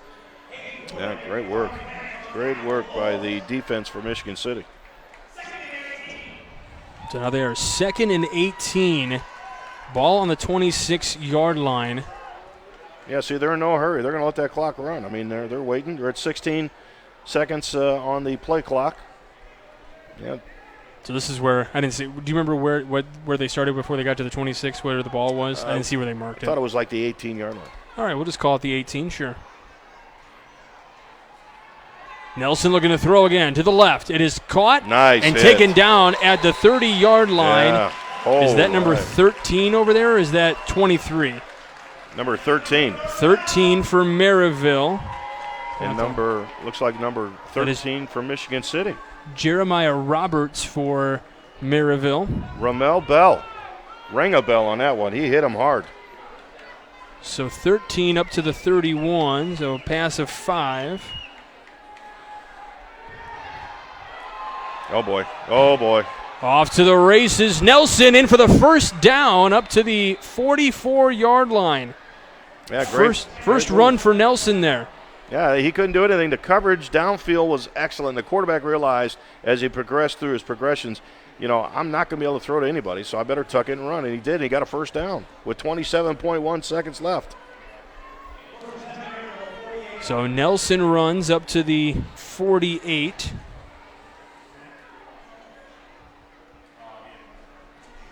$17 yards on that run. Nelson looking to throw. Pass is made and caught. That's Roberts again. Yeah.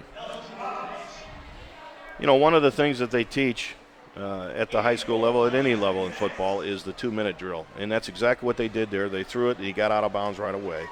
So maybe they're trying to get a position to get a field goal. Let's see.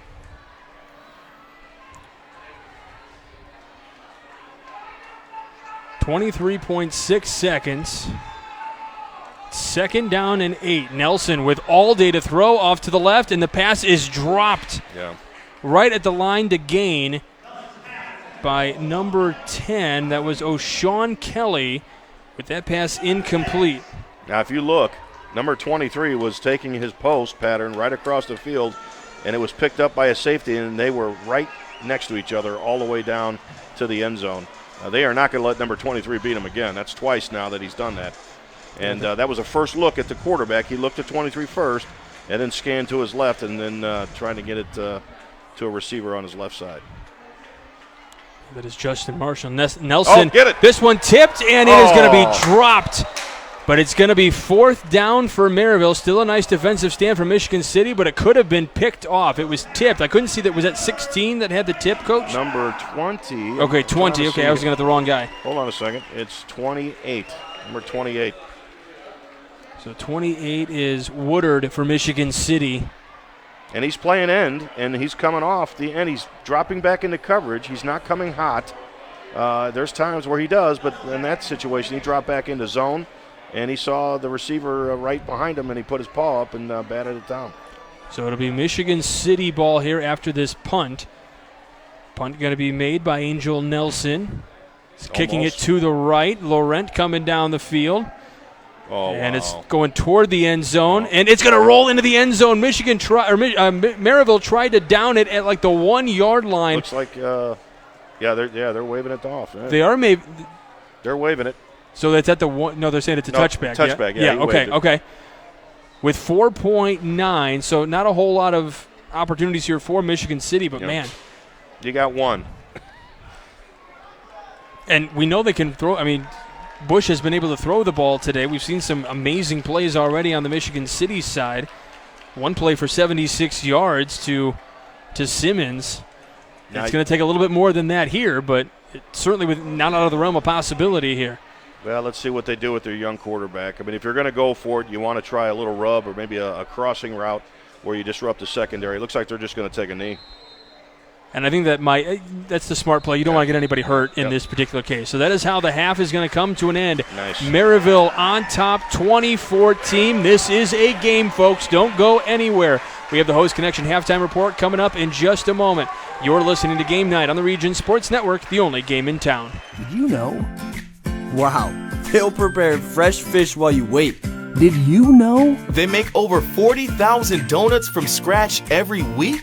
Did you know? They offer 23 different deli platters for your party. Did you know? They have freshly chopped fajita mix ready to cook. Did you know? They have the best fried chicken in the area.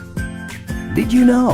They offer our signature curbside service 14 hours a day. Strachan Van Til. Now you know.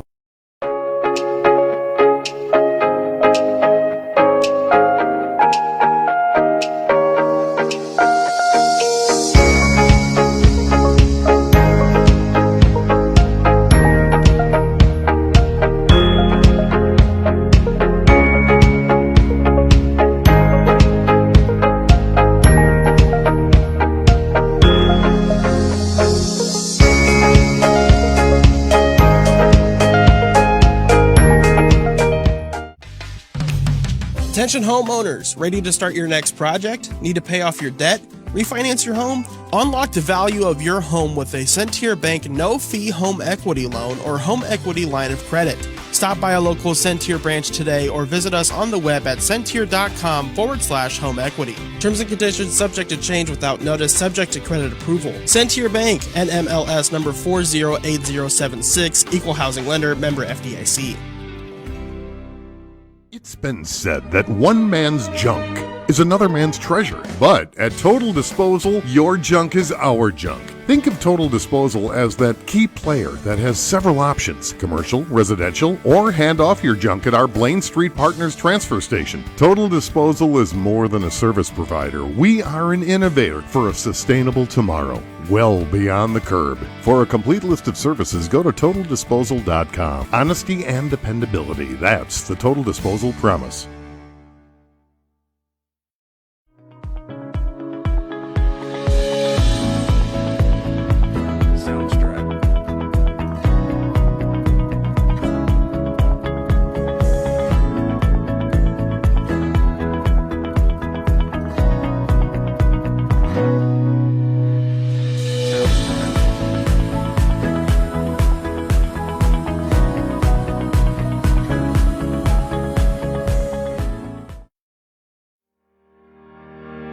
At Toyota of Maryville, we take pride in being a one-stop shop for anything Toyota related.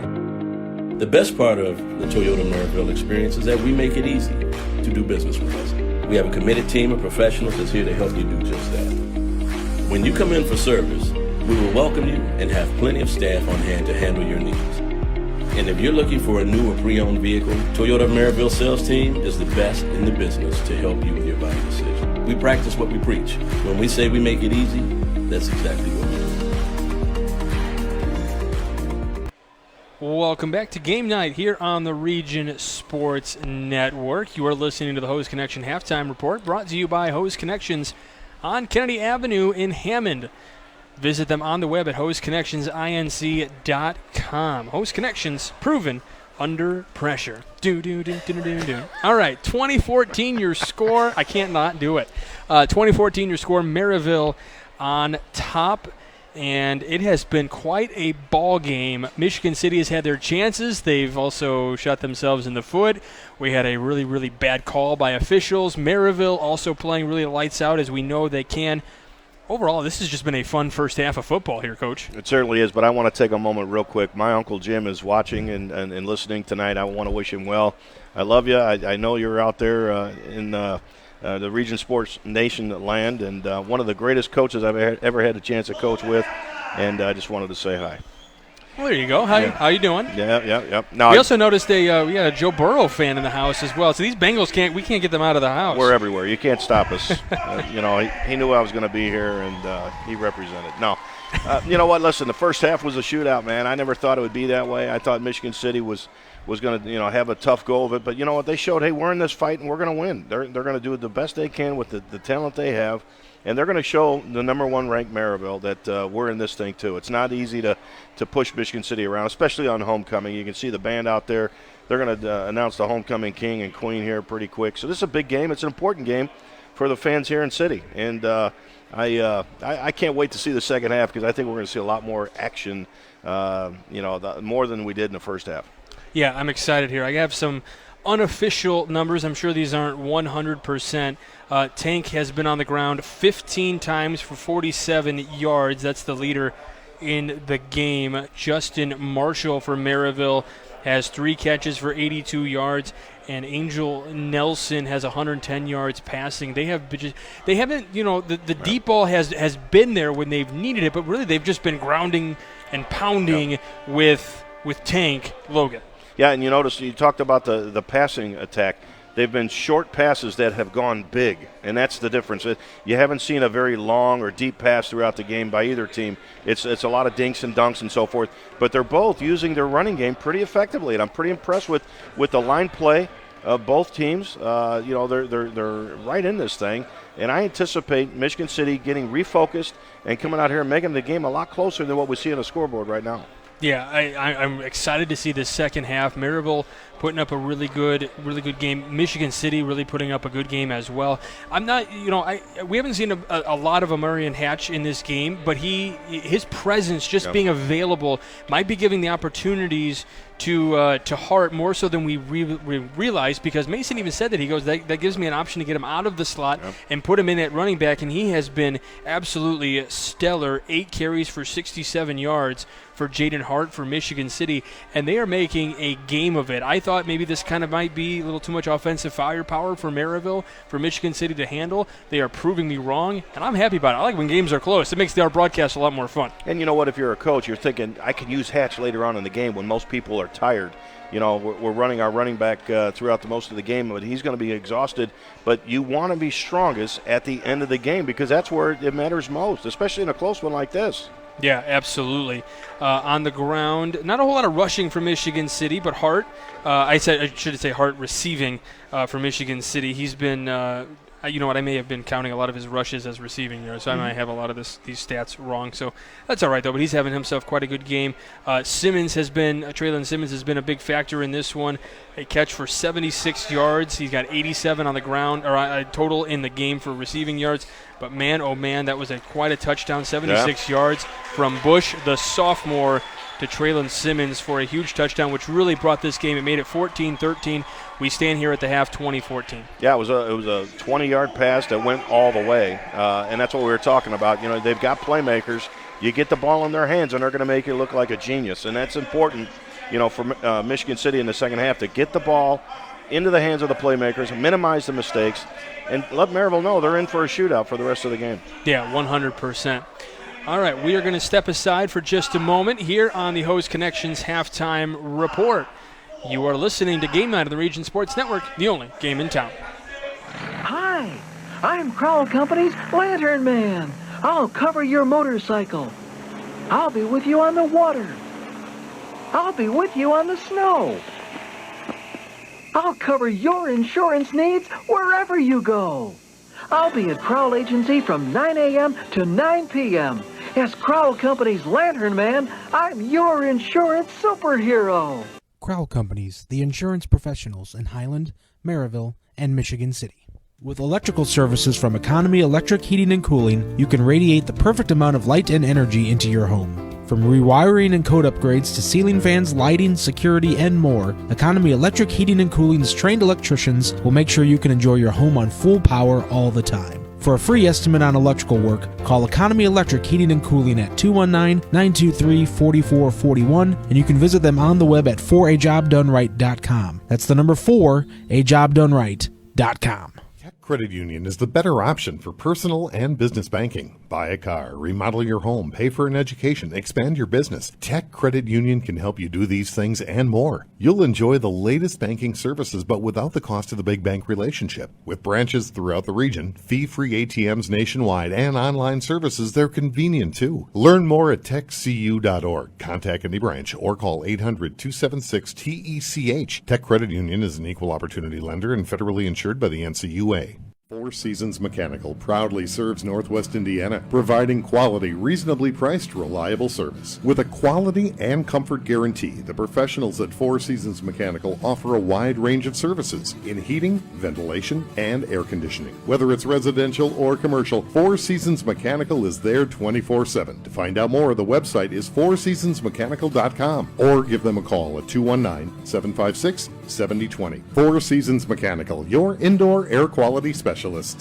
For over 113 years, Burns Funeral Home and Crematory has been assisting families in their time of need. Serving Northwest Indiana, the staff at Burns Funeral Home and Crematory will help guide your family in creating a meaningful ceremony to honor the life and memory of a loved one. Whether it's a simple, elaborate, traditional, or unique service, the caring family at Burns Funeral Home and Crematory will tailor a ceremony to fit your needs. Visit them on the web at burnsfuneral.com or give them a call at 942-1117. Did you know? Wow, they'll prepare fresh fish while you wait. Did you know? They make over 40,000 donuts from scratch every week? Did you know? They offer 23 different deli platters for your party? Did you know? They have freshly chopped fajita mix ready to cook. Did you know? They have the best fried chicken in the area? Did you know? They offer our signature curbside service 14 hours a day. Strack and Van Til. Now you know. The news says Gen Z is struggling. I've got news for them. I wait tables, but last week I built a field hospital. I put out a forest fire. I stopped 1,000 attackers. And a natural disaster. I've saved lives and led a team on patrol. I serve. While I go to school full-time. While I work full-time. The greater the challenge, the stronger we become. Welcome back to the Hose Connection Halftime Report, brought to you by Hose Connections on Kennedy Avenue in Hammond. Visit them on the web at hoseconnectionsinc.com. Hose Connections, proven under pressure. Now that's going to be in my mind all night. I'll be driving home going do because of you. You know what? You can blame me for that. I'll take that. I will 100% take that. All right, we are here at the halftime. They are announcing the homecoming court here at Michigan City High School here at beautiful Ames Field. You know, we were just talking during the break. Man, it's tough to beat this atmosphere. I wish we could do live video here. We are not allowed to do live video here on the Region Sports Network. I know some of our viewers are asking where the video feed is. We wish we could, but we can't. We're doing the best we can to bring you the audio coverage, but, man, it is just the sights to see here are spectacular. Oh, man, this is a beautiful field. I think this turf is only a couple years old. And in fact, when USC plays Notre Dame, they come here for practice. Do they really? When they fly in, yeah. USC comes in. They block off all the little fencing so that way you can't see the players, but this is where they practice the day before they play the Fighting Irish. Really? I did not know that. That's very interesting. Yeah, good stuff, man. Beautiful place. You are just full of knowledge. I love it. Yeah, tell that to my wife. She thinks I'm full of beans. Well, that may have been more it, but I'm gonna say it in a nicer way since I got to stand next to you here for a little while. As we're nearing the second half here, they're still announcing the homecoming court. All the wonderful guys and gals in their dresses and their tuxedos and dress shirts, and I feel very underdressed for the occasion tonight. Yeah, they look amazing, don't they? Yeah, I didn't realize a lot tonight. of money. That's true. A lot of money being spent. Yeah, that's one thing I don't have, so I can't afford to wear a tie, so I just provide a random T-shirt. Wait till you have a daughter that sits there and goes, "Daddy, I want to go to prom," and they give you a $500 or $600 bill that goes along with the dress. You'll be like, what? From the teaching perspective, I'd rather chaperone the dances than But, man, we have had a good game so far here. 2014 your score, Maryville on top of Michigan City. Michigan City has had some golden opportunities to continue, and they've also given Maryville some opportunities that they have taken advantage of. There was a missed play, though, or a missed call, I should say, a holding call that really should have given Michigan City a chance. But they are in this ballgame. It's only 6 points. What are you looking for Michigan City to do here in the second half for them to get a lead and hold on to it? Play perfect. That's all they can do right now. Maryville is going to do everything they can to activate their their players and make plays throughout the second half. But Michigan City has to counter that. They cannot step on their own toes. They can't get penalties. They can't fumble the ball. They've got to be progressive with every down that they have, so that way they can actually make this a game. If Maryville comes in and scores another touchdown, it's going to be a tall hill to climb for Michigan City because they just don't have enough players on the roster to compete against a larger roster that Maryville has. So flip side, what does Maryville have to do to keep this? I mean, are you putting up more pressure on Bush? Because they're really not coming – it doesn't feel like with a whole lot of pressure because it doesn't feel like Bush is really having to scramble that much. Right. He seems pretty comfortable in the pocket. Well, here's the thing that I would do if I was the Maryville coach and coach these. I would continue to run the ball down the field, eat up the clock. Now that puts the coaches on the other side of the field, Coach Mason and his staff, in a mode where now they're off the chart, they're off their script, and they got to think, okay, how do I get back into this game? Now you got them reactive. They're not proactive. They're not planning on maintaining a lead. They're trying to get back into the game, and you always want to keep them at bay. And by doing that, take away their time in order to score, okay, and put another couple touchdowns on the board. And I think that's what Maryville has to do. Ball control is huge. All right, and they have to make sure that every time they hand the ball off, they're getting 3.5 a carry. And, you don't have to be fancy in the air, especially when you got Tank as your running back. He's going to do a lot of damage. Work your horse. Make sure that he gets a lot of touches in the second half, eat up the clock, and call it a day. Yeah, I 100% agree with that. I mean, it's just going to be still more of a ground and pound, and when you have the open opportunities in the air, they can take them and they can abuse it. All right, let's take a look at a little bit of a Streck and Scoreboard update brought to you by Streck and Van Til, your favorite Indiana-made grocery store. We told you Valparaiso was up 10-0 over Chesterton in the second quarter. Hobart 6-0 over Lowell in the second quarter. Both those games right here on the Region Sports Network. Hanover 35-0 over Griffith. Crown Point 10-0 over Portage. Calumet 25-0 over East Chicago Central. LaPorte 13-6 over Lake Central. KV 14-0 over Munster. Wheeler 35-0 over Broome Grove. River Forest 21-0 over Whiting. Morton 8-0 over Westside. They were in a lightning delay, as was Andrean Highland.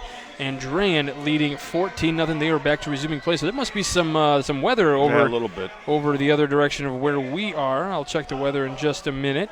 And then Pioneer is up 14-6 in the second quarter over Hammond Central. Well, they said at 10 o'clock tonight here in Michigan City, we're looking at 30% chance of rain. Now, that might be what Highland's experiencing right now. I'm not a weatherman. I don't have the weather screen in front of me, but it looks pretty dry right now, and the winds are non-existent. So hopefully we can get this game in without any lightning strikes of our own and see a great outcome. But hopefully we can get this one in. Go ahead. Real quick, I just want to talk about the offensive lineman that Maryville has. They got Kenneth Grant, 6'4", 345, as a right guard. The right tackle for Maryville, 6'3", 280. They got some buffet killers on this line. And you know what? Listen, run behind them, and eat up as much clock as you can. And it's just great to see. You got you got a left guard, 6'1", 250. These guys, their center's 6 foot 230. There's some decent size on this line. Rely on them. Go out there and win the game by pounding ground. I gotta say, I gotta rat you out here. You are like color coding everything. I love it because I thought I was the only weirdo that color coded things. Normally I do things in like multicolored pens, and I usually get laughed at on broadcast, like for basketball and baseball. But I love this. Well, you'll see on a sheet for an offensive coordinator, they color coordinate everything that they have to be responsible for. Third and long, third and short, second and long, second and short. What your final four plays are. I mean, all those things have to be color coordinated, so that way, you can go right to it and it kind of pops, it sticks out. So, and there's other reasons to use colors. I mean, we won't get into that, but, it's something that coaches do. all their special teams is color coordinated and so forth, so that way they can revert right back to it, if they need to. Because in the game, you'll see Phil Mason, he's running up and down the field. You got to look at that sheet right away and see, okay, what's going to work here? What did I look at on film throughout the week to decide to run against this team that we're up against? And that's on your sheet each week. So your sheet's always going to change, but it'll be different colors each week. They are still announcing some of the homecoming court, it appears. A lot of hopefuls. There's a lot of hopefuls. Yes, absolutely. Who do you think's going to win it? That's there's about 25 people out here. We have a minute left until. Oh, did somebody already win? Do we already have a crown? Oh, the crown's on that pillow-looking thing over there. Oh yeah, look at that. Okay, so maybe this last couple walking in here, maybe this is our winners, as they're getting surrounded by the football team as the football teams start coming out here to warm up with a minute left. A lot of voting going on for this, huh? Yeah, we'll have to see how this all plays out. I'm very, very intrigued. All right, let's go ahead and take what do you say, Evan? You take a minute break, and then we'll bring it back? All right, we'll step aside. You're listening to Game Night on the Region Sports Network, the only game in town. Hi, I'm Crowell Company's Lantern Man. I'll cover your motorcycle. I'll be with you on the water. I'll be with you on the snow. I'll cover your insurance needs wherever you go. I'll be at Crowell Agency from 9 a.m. to 9 p.m. As Crowell Company's Lantern Man, I'm your insurance superhero. Crowell Companies, the insurance professionals in Highland, Maryville, and Michigan City. From schools to stadiums, hospitals and bridges, everywhere you look, union carpenters are building Indiana. With jobs and skilled trades in high demand, there's never been a better time to start building your future. As an apprentice, you'll earn a debt-free college degree, earn while you learn, and receive great benefits like healthcare and retirement. So what are you waiting for? Visit carpenters.com to learn more. Visit carpenters.com and start building your future today. Welcome back to Game Night here on the Region Sports Network. We're just about ready for the start of the second half. Both teams back out on the field. They are currently warming up. I think we're about to find out our winners for the homecoming court. We're trying to tune in here. We'll see where they are. I don't see anybody stepping forward or any tears being shed at the moment. It's kind of exciting, huh? Yeah, absolutely. I haven't really been a part of this in quite a while. I bet you were considered the homecoming king, weren't you, back in the day? If people knew who I was, maybe that would. Imagine if they did, boy. You'd be I went selected. to Lake Central. I went with, I think I had like 700-plus people in my class, so I don't. That's it? That's it? What do you That's it. I think there's 3,400 total now in the school, isn't it? Right. There was about, I think there was like 32 when I was a student there. Oh, boy. All right, so we got. She got it. She won. Well, whoever just won. Oh, that was last year's, I'll bet. Now they're giving it to this year's, right? Oh, maybe. Yeah, that might be it. Good call. She won it. Yeah, I didn't hear a name, so I apologize. I'll maybe run over and get that name in just a moment. That's got to be fun, though. Yeah, makes for a special night, don't it? Yeah, I would imagine. All right, who's the? But then you got to go back and watch the game in the stands in your nice fancy attire. All right, we got about a minute to play until we start this second half off, and I even love the fact that even if they're faking it, the other contestants or the hopefuls they're are all angry. cheering. Well, they're cheering, acting as if they're happy, but sure. They got their hair done for nothing. Come on now. We got our hair done today. Yeah. We had the whole makeup team here today from the RSN helping us out. Rico always gives me a hard time about that because with baseball, I don't get out of work till 4, and I'm rushing to whatever game I get to, and I get there and the limo's a little bit late today, huh? Yeah. The hair and makeup team didn't have time on you? Well, Yeah, the makeup team looked at me and said, "Yeah, there's nothing we can do for you, pal. There is no hope for you, sir. Those days are over." All right, call the winner. Let's go. Is that a spirit stick? Okay. Well, she got a lot of spirit there. Yeah, there you go. Spirit stick. That's a. Wasn't there, like, weren't you not supposed to hold the spirit stick or something? Yeah, I don't know. I think it was in a movie. All right, teams are getting ready here as we got to start this second half of football. Wait a minute, where's the homecoming king? I wasn't really sure how that all worked. I was trying to tune in, and then we were talking, and Wow. Well, good luck to him. Whoever. Maybe there was like a three-way tie, and they couldn't give it to all. They didn't have enough crowns to give everybody, so. Well, they'll have a lot of fun at that dance afterwards, I imagine, huh? Hopefully they're having one. I would say Yeah. I don't know. I would hope. That's how it's supposed to work, isn't it? I mean, I graduated in 1984, so I mean, that was a long time ago. Yeah, I mean, normally they would have the dance potentially tomorrow or tonight, depending on where you're at. Right. We are still living, unfortunately, in these COVID times, so sometimes some of those things get pushed to the wayside. Yeah, that's true. Unfortunately, that's terrible, man. Don't hurt the kids. I mean, let them go out there within reason and let them enjoy the night. You're talking to an educator. Trust me. I want everything back to the way it used to be before all this happened. We'll get there, I guess, huh? Some way, somehow. Yes, absolutely. Yeah. All right, we're about ready for the start of this second half.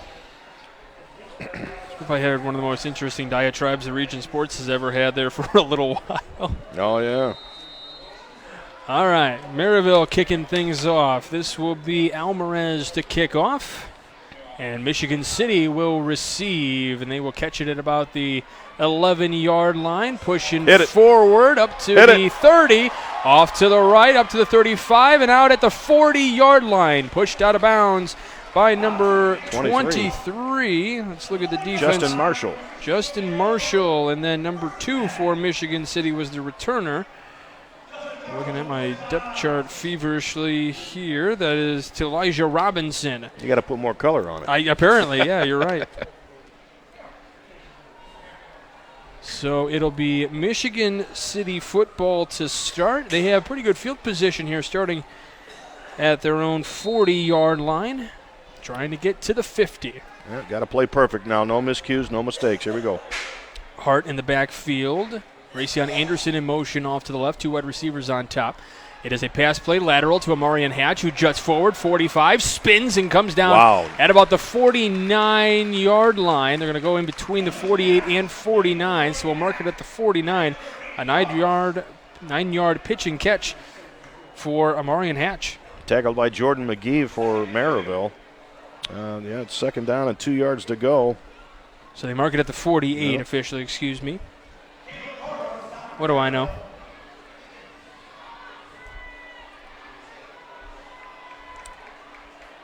The Michigan City's quarterback's in the gun as he's been throughout the whole night. They got movement now. Overloaded to the play side. Hatch in motion. He gets the ball, and he falls at the 45-yard line. So that's going to be a loss of a few yards. He was just running as hard as he could off to the right and near side and got tripped up. Yeah, that blade of grass, man, just went up there and swatted his feet right out from under him and put him right on the ground. So a loss of 3. He had the lane, too. He had 3 people in front of him blocking for him. I mean, he could have made something good happen out of that last one. But remember what I talked about, Hatch getting involved in the latter part of the game, in the second half. I mean, they're starting to use him a little bit more. Hart just to the right of Bush. Bush gets the snap, rolls to his right, looking down the field. Laurent is pushing. There's the flag that Michigan City has been looking for. And it's Devin Jarrett who gets called for the penalty. And we'll see if it's got to be pass interference, I would think. It was, yeah. Yep. Yeah, he was pleading his case, but to no avail to the official. Laurent kind of went down on the sideline, and they're going to give the pass interference, so move those chains. Michigan City in business here. They're going to cross midfield. Ball will be placed. Let's see. It's at the 40-yard line. Okay, so we jut forward. And now it's first down and 40 as we are in the third quarter. Michigan City down by 6, trying to tie it and then take the lead. The give is to Hart. Hart on the right side up to the 40. Oh. Big tackle made and knocked down.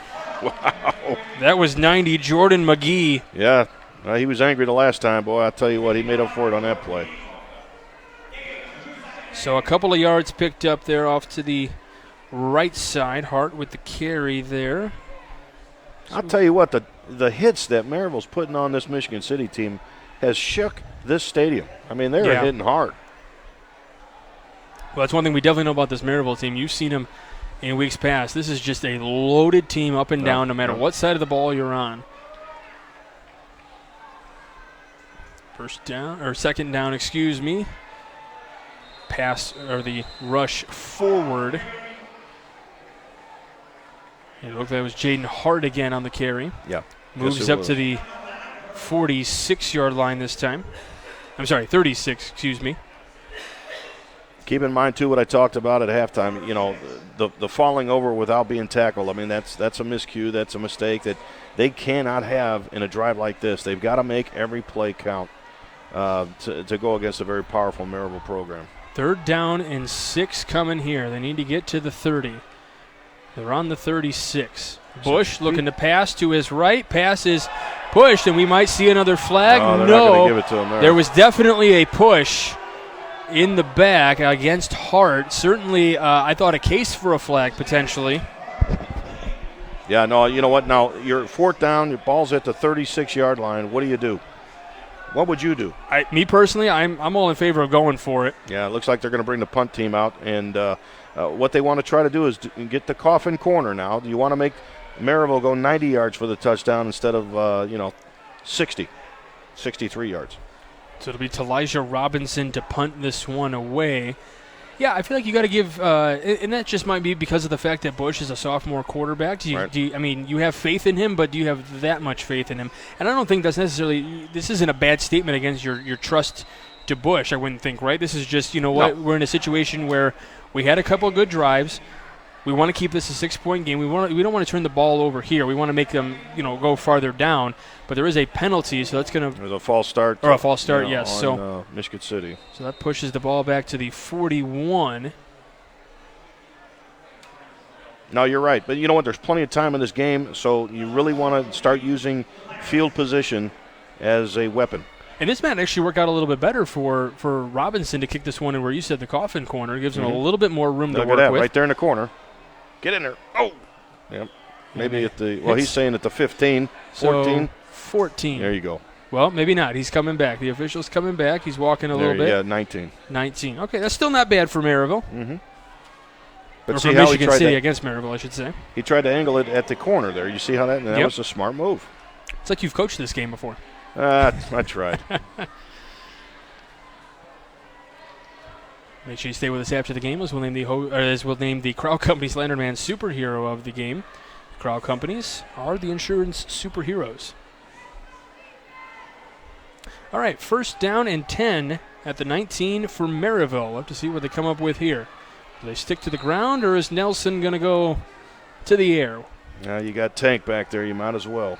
Tank just to the right. He gets the ball, and he gets taken down near the 15. Oh, wow. Forward progress gives him the 16, so a loss of 3 on the play. Now what you're noticing with Tank, and it's got to stop, he's starting to jump cut on every single time he touches the ball. All right, you just cannot do that. All right, and I think that's a part of his method of operation and how he runs the ball. But you've got to just go full force and follow your offensive lineman, who's probably over 300 pounds, blocking for you. If you jump around, they're going to catch you. Nelson getting pressured, throwing ahead, gets the pass complete, and escaping is Tank. Tank up the field to the right, off across the 30, the 40, pushed out of bounds. Still going. He was staying in bounds. He's up to midfield. Unbelievable play. Lavarion Logan, better known as Tank. Yeah. Give credit to the defense for Michigan City. They sent the kitchen sink, and the quarterback recognized that for Maryville and found his open receiver, Tank, who made him pay for it. But, that's what happens when you blitz. All right? Sometimes it's going to pay off. Sometimes you're going to get burned, and that's exactly what happened to Michigan City. They got torched in that last one. 33 yards on the pickup. Nope, make that 35 if they're on that side of the 50. So give it 35 on that pitch and catch. Absolutely phenomenal. Here's Tank again getting his pitch, and he goes back to the 49, so no gain on that play. They're trying to get their fast, big running back out into space by that toss, and Michigan City read it very well. And one of the things I always told my former players, how do you slow down a fast runner? You make them think.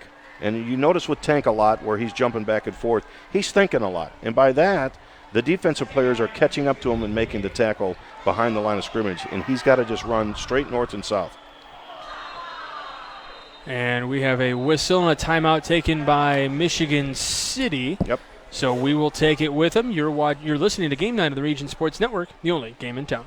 Those drops of water coming from your ceiling can make a lasting impression on your home or business. Before the tide turns, call Great Lakes Roofing, 866-551-7121. They work with your deadline, not theirs. From businesses to homeowners to property managers, the team of problem solvers at Great Lakes Roofing will be there fast and will exceed your expectations. And when the rain falls again, they will follow up to make sure that you're dry and comfortable. Great Lakes Roofing, 866-551-7121, or on the web at greatlakesroof.com. Welcome back to Game Night here on the Region Sports Network. We got a good one here from Ames Field. 2014 your score, Maryville on top. Maryville with the football right now. It is 2nd down and 9 at the 48-yard line in Michigan City territory.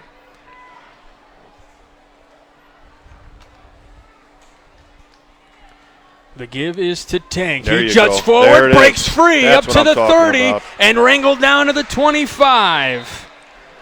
What he did right there is exactly what we just talked about. He hit the hole at full speed, and look what happened. Maybe a little bit of a tweak, with his running style, but beyond that, he was gone. And great run. Biggest gain of the night for Tank, 24 yards. Kenan Tucker on the stop. I have him unofficially for 69 yards rushing. Here's another give to Tank. He juts forward again, finds the hole, and gets tackled inside the 20 at about the 16, 17-yard line. Yep, tackled by Cornell Branch for Michigan City.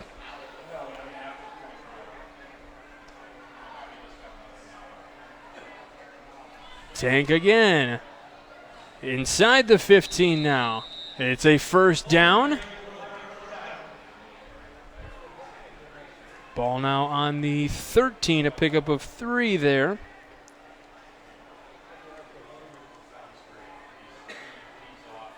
Well, I'll tell you that Roy Richards, man, he is so animated out there. It doesn't matter if he gave up a 35-yard run or a long pass. He's still in the game as if he was on the very first play of the game.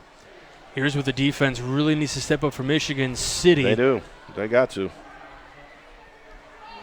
Nelson getting the play call in from the Maryville sideline. They've got under 10 seconds to go on the play clock. It's at 6 right now. There it is. Jets ahead. Here's another run. This time it's not Tank. Number 23. It is Justin Marshall on that run. And look at what he did. He accelerated right through the hole and got a big gain. And he rushes ahead up to the 2-yard line. So a 11-yard run for Justin Wilson. That's his first 11 yards. So up to the 2-yard line now. First and goal for Maryville. Who's it going to be? We'll find out. Give is a run. There is a flag on the play. Doesn't look like he got into the end zone. But there I see a flag on the near side, and I see a flag on the far side of the field. Yeah, they got them both. Here we go. False start. And it's against Maryville, so that'll push him back 5 yards? Yes. Yeah, that's an infraction. 5-yard infraction. Holding is 10. False starts are 5. So that'll put him at, what, the 7? Yeah, put him at the 7-yard line, so we'll back him up. To me, it always felt like if you are a little bit farther back, does that not make things a little bit easier? If you're at the 2-yard line, you get less time to get your play developed? You know what? You see different types of plays when you're at the 2 compared to the 7. Okay. This give is to Tank. He goes to the right, and he is going to jut into the end zone almost untouched for a Maryville touchdown. Yep, 7 yards. Nice job. Very patient on that run. Saw the opportunity to accelerate through the the little crease that was made by his offensive line and did a great job for his football team. That's something you were talking about earlier, but the offensive line, Theodore Sparks, Kenneth Grant, Adonis Rogers, James Veal, Jalen Scoggins, just a great line. They're just opening up all these holes. The extra point is up, and it is good. Alvarez gets that one to go through. So 27-14 your score, Maryville on top. You're listening to Game Night on the Region Sports Network, the only game in town. Are you a steel hauler? Come work for Area Transportation. You must have a current valid Class A commercial driver's license and at least 1 year of recent verifiable steel hauling experience and at least 2 years of recent verifiable interstate experience operating a commercial motor vehicle. Hi, I'm Amanda, the driver recruiter at Area Transportation, where we pay more because we value our drivers. Call recruiting at 1-855-400-6939. That's 1-855-400-6939. Welcome back to Game Night on the Region Sports Network. Mike Brenner here along with Tim Arvanitis. Having a great time calling this one here from beautiful Ames Field in Michigan City. We got Evan Capozzi working. Big E. There he is. Yeah, the Big E. You like pancakes? Sure. There's a lot of pancakes being delivered down there on the field. You see that offensive line from Maryville. I just saw an offensive lineman laying on top of a defensive player, slowly getting up. He was serving a pancake. There you go. There's a lot of BFE in the house tonight. Big Friday energy. That's right. Maryville just scoring their touchdown on the 7-yard run by Logan or Tink, his second touchdown of the evening. Marshall with 2, Tank with 2, and 2 passing for Nelson. All right, Maryville kicks it away. Here comes Michigan City up to the 30. Good Looked return. like that wasn't Robinson. Let's see who that was. That was Keenan Tucker. Yeah, 33 on the tackle for Maryville. Jay Powers making the tackle for Maryville. Using all of his power on that tackle. There you go. All right, so Michigan City will start with the ball on the 30-yard line. I remember what he talked about. Look at Phil Mason's got the sheet that we talked about in his hand at this point. He's calling the plays that he doesn't normally call because they're 2 scores down. That's exactly what we talked about at halftime.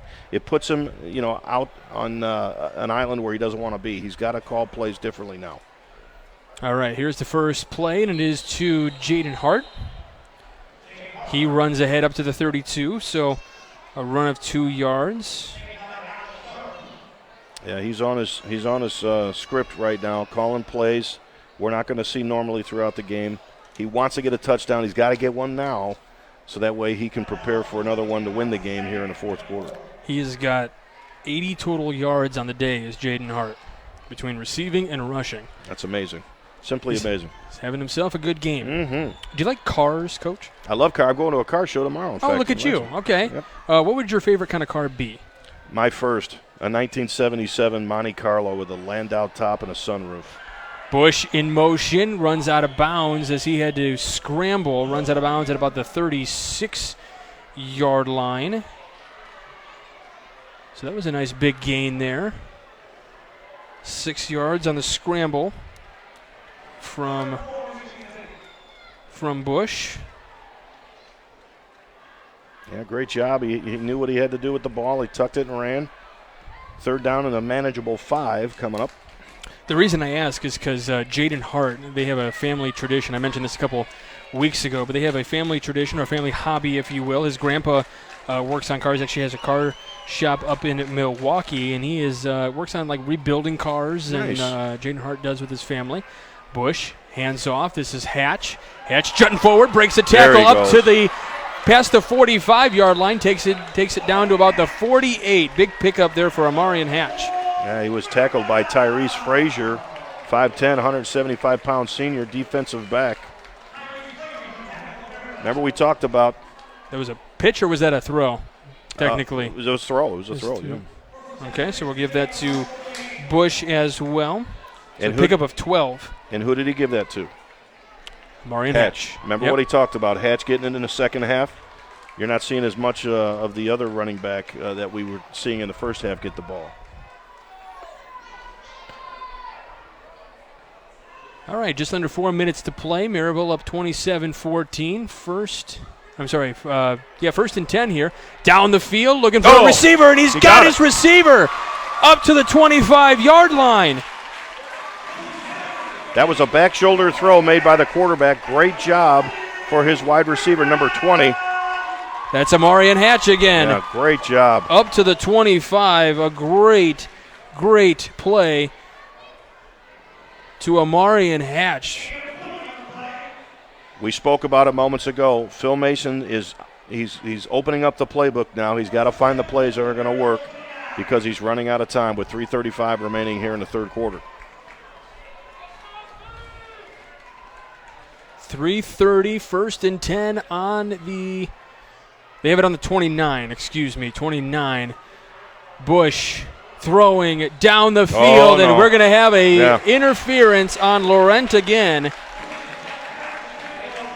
Well, now it's not on. It's committed against Laurent. It's another pass interference. He was the target. He was falling down before the ball even got anywhere near him. It almost looked like their feet got tangled up, and he went down. Maybe the official saw something I didn't, but it was non-intentional. Yeah, they're going to mark it off. It is a spot foul, so they'll put the ball where the spot was of the infraction. And there is the first down. So it is up to 19, so it's kind of a 10-yard pickup there. Sure. So it's basically like a first down play, but nobody gets the points for the yardage or gets the yardage counted. 3:20 to go. We're going to have some officials confer here. So back to Jaden Hart for just a moment. I told you, his family likes to work on cars, and he's currently working on rebuilding. Last I heard, he was building a 1967 Camaro. Ooh. I'd have to talk to him about it to figure out if he's finished that, if he's on to something new, or how that's coming along. Sweet. At the 19, first and 10, Bush gives it to Hart. Hart takes it down to the 19-yard line. I'm sorry, they were on the 15, weren't they? They were. Okay, so I was wrong.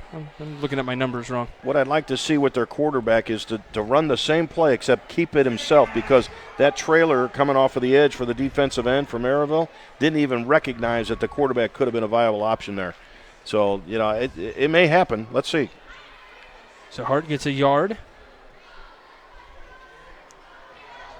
Second down and 9, 2:45 to go. Hart still in the backfield, moves to the right. A couple wide receivers are out. Bush looking to the left. It's going to be wide open. If he can make the catch, it looks like it's intercepted. Oh, no. It was intercepted down the far sideline, waiting for tackles to come through. Up to the 40 and taken out outside the 40. What a pickoff for Philip Roche, the converted offensive player. Isn't that something? Yep. It was Philip Roche on the interception in the end zone. That's just one you can't have happen. You talked about making it perfect. Well, that might be the play of the game. That could be make it very difficult. Yeah, that could be our IKORCC play of the game, presented by IKORCC, the Indiana, Kentucky, Ohio Regional Council of Carpenters. Learn more at IKORCC.com. So they are at the 44-yard line now, or the Merrillville Pirates in their own territory. It's a good field position to start. Yeah, and that's what happens when a coach opens up his playbook to plays that they don't normally practice. And, bad things do happen at times. But what else is he going to do? He's not going to leave him on the bus. Well, it certainly looked like it was a good play. Is Nelson looking to pass? He does, and it is picked up by his near receiver. That was Justin Marshall again. Yep. And he goes out past midfield, and they are on the 43-yard line the other way. Yeah, great play. We got an injury, though. Looks like we got a far side of the field. So we do have an injury, so we're going to step aside for just a moment. You're listening to Game Night on the Region Sports Network, the only game in town. At Toyota of Maryville, we take pride in being a one-stop shop for anything Toyota related. The best part of the Toyota Maryville experience is that we make it easy to do business with us. We have a committed team of professionals that's here to help you do just that. When you come in for service, we will welcome you and have plenty of staff on hand to handle your needs. And if you're looking for a new or pre-owned vehicle, Toyota of Maryville sales team is the best in the business to help you with your buying decision. We practice what we preach. When we say we make it easy, that's exactly what we do. It's been said that one man's junk is another man's treasure. But at Total Disposal, your junk is our junk. Think of Total Disposal as that key player that has several options: commercial, residential, or hand off your junk at our Blaine Street Partners transfer station. Total Disposal is more than a service provider. We are an innovator for a sustainable tomorrow, well beyond the curb. For a complete list of services, go to TotalDisposal.com. Honesty and dependability, that's the Total Disposal promise. 2:20 left to go here in this third quarter at Ames Field in Michigan City. And the player that is down for Michigan City, that is number 11, Jahari Branch. Definitely a big-time defensive player you don't want taken down at this stage in the game. He is a big-time weapon on defense for Michigan City and Phil Mason. But he is gingerly walking off. It looks like he's kind of favoring that. Is that right leg? It's a cramp. Or that left? Yeah, it's probably a little cramp. It'll go away, but you know what? It'll come back if he doesn't hydrate, and because now it's aggravated. So, and he's the Mike linebacker for that defense, so they need him. And it is warm out here tonight. We know it was close to 80 degrees at the start of the game. So 1st and 10 on the 43. Nelson pitching it off to the right, making the catch, and it looks like it's going to be for a loss of a yard to Marshall. They might put it right back at the original line of scrimmage here. Yep. Maybe back just a little bit. So they are going to say it's going to be a loss of a yard. So for Marshall, we'll say -1. Drops him back to a modest 94 yards on the day. And from Nelson, that's 157, unofficially. Nelson this time to the left, finds his receiver. This is Robinson up at the 35, and there is just a plethora of guys ready to tackle from Michigan City. Yeah, great job by Michigan City. They're gang tackling, and that is taught by in practice. 11 guys arriving to the ball in a bad mood, and Roy Richards wouldn't have it any other way. I said Robinson. It was Rocher. The Frenchman. Yes. So that one was up to the 36. 10 seconds on the play clock. So they're trying to wind this clock down a little bit. Here comes Tank again up to the 35. Spins, gets up to the 30, pushes his way forward inside the 30. And he is up to the 29-yard line. That'll be another first down for Maryville. Number 2 slow to get up. This is when cramps start happening. Towards the end of the game, the players are tired. They're worn out, maybe a little dehydrated from the heat. Still 10-0 Valpo over Chesterton in the fourth quarter. That's what I'm seeing on the scoreboard. Yeah, you had the scoreboard written here all the time, the whole game pretty much. 28-14 Andrean. Here's another give to Tank at the 30, and he's going to lose a yard here. They were at the 29. So now they're going to be at the 30. We're under a minute to play here in this third quarter. Yeah, as he was in his jump cut, they grabbed his ankles and took him down. You just got to run forward. They got to run one more play before the end of the quarter.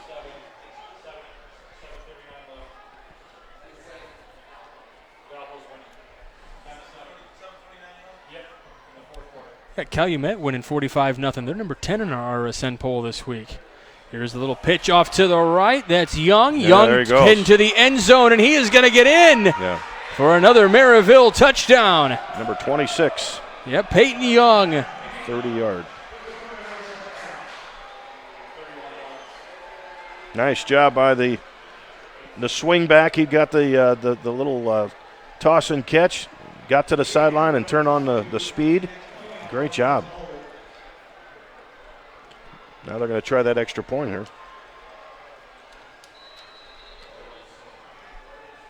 So that'll be Jaden Alvarez trying to kick that extra point, making it a 34-14 game. It's up, and it is through. So it's a 20-point game, 8.7 seconds left here to go in this third quarter. You're listening to Game Night on the Region Sports Network, the only game in town.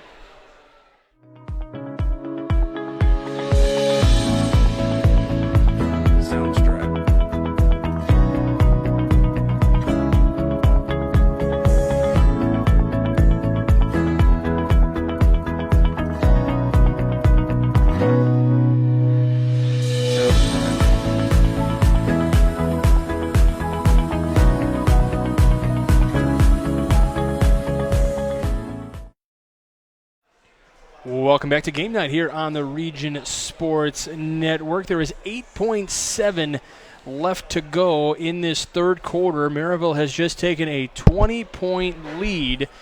Michigan City had their chances their last possession. They have to get something when they get the ball this time.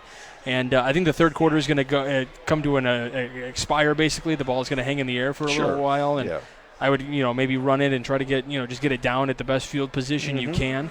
If you can run it all the way back, even better, but we'll have to just see what happens. Yep.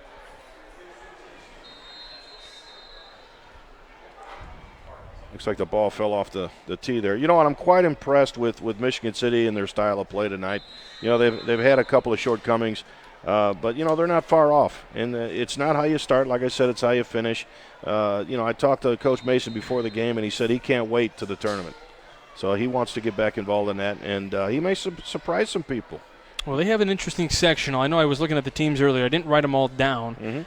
As this one is kicked away. Kind of a line drive, and it's going to be taken at the 5-yard line, jutting ahead up to the 30, and taken down at the 30, and it's going to stop the clock with 2.6 left to go. Returning that one for Michigan City was Keenan Tucker. We've called his name a few times tonight. Yeah, we have. So they officially marked it the 31, so that's going to be good field position. So a 26-yard return for him. Well, let's see what Coach Mason does now. Does he try to get back in this game, or does he just take what he can? Well, we know Mason is he's a full throttle guy, so we're just going to see what happens on this play here with 2.6 seconds left to go in the third quarter. Bush looking to throw to his right. It is Raytheon Anderson with the catch up to the 35-yard line. There's a little bit of helmet-to-helmet contact there that some of the fans here in Michigan City were kind of, expecting a call there, a little blow-to-blow headshot there.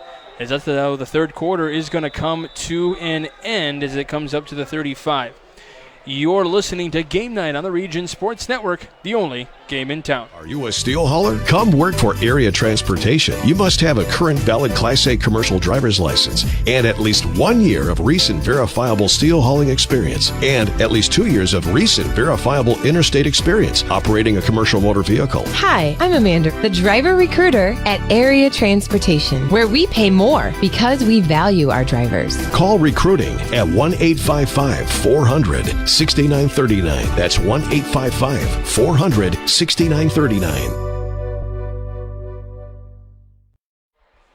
Start of the fourth quarter here at Ames Field. Make sure you stay with us after the game as we'll name the Crowell Company's Lantern Man Superhero of the game. Crowell Company is proud to recognize superheroes on the football field. We'll also have the Great Lakes Roofing Blue Collar Player of the game, brought to you by Great Lakes Roofing. They are on the web at greatlakesroof.com.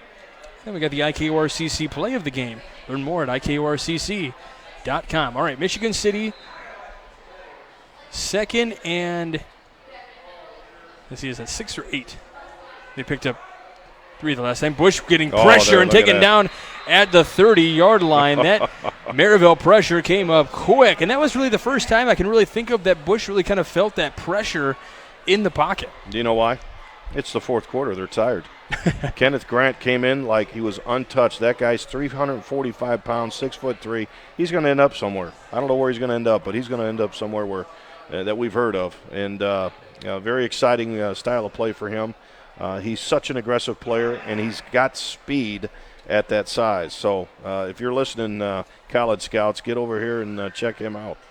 3rd down and 9 coming up for Michigan City here. The ball's on the 32 after a loss of 3 on the play. Bush stepping up, throwing it across the middle. Looked like Hart was his intended receiver. Nope, sorry, that's Simmons, and it's going to be 4th down. And you're in a position where you kind of have to go for it. Oh, without question, you're 20 down with 11 left. Make a wish. Yeah, right. Make a wish here if you're Bush. No, it looks like they're going to punt it. They are going to bring the punt unit out. Good grief. But Bush is still out there. Is he going to be the punter here? It's normally Elijah Robinson. Unless I'm just completely missing that number. But it looks like that's Bush. And he does. Nice little boot. Boot it, yeah, absolutely. The 32 picked up across the 45, near the 50, spinning, getting away from the tackles. He got up to about the 47-yard line.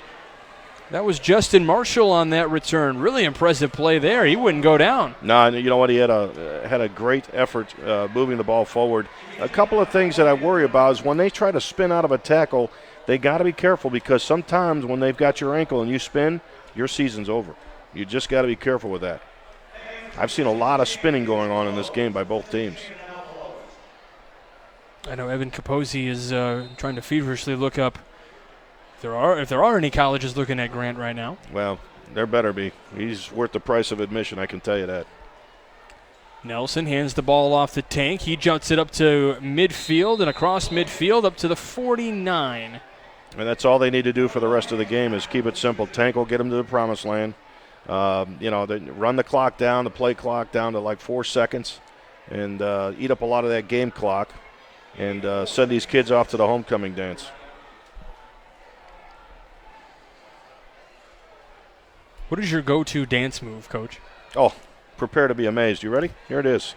I am nervous. Get the paramedics ready. We got guys still moving. The scrum is still moving. I thought the play was blown dead. I guess I didn't hear a whistle.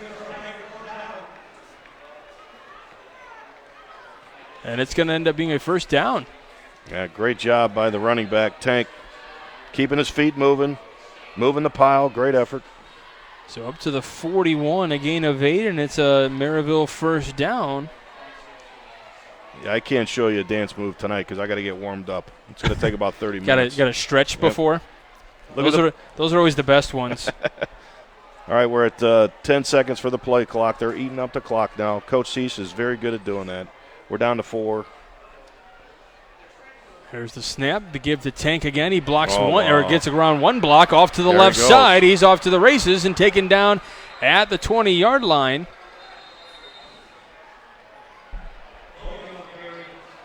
One of the things you can't do against Tank is whiff. And that's exactly what happened with that defensive player that came fighting through. So you looked up, it was Grant you were looking up, right? Kenneth Grant. And looks like he might have offers already from Michigan, Ohio State, Wisconsin, a lot of Big Ten schools there, just to name a few. Yeah, that comes as no surprise. All he's got to do now is just stay healthy. And he's going to end up playing in a big school, I'm telling you. Now, we missed something because that ball's coming back. It's at the 45-yard line now. Yeah, there was a penalty against Maryville. So I was looking at the screen. Yeah, I was looking at that screen over there. So the ball on the 45-yard line now. 9 seconds on the play clock. So that run not going to count. So really they lost 4 yards on this play. Trying to jut forward. This is Marshall with it again. Yeah, great effort by the running back. Doing some great things for Maryville. That was number 23, I believe. Yep. Justin Marshall, the 5'11", 175-pound junior.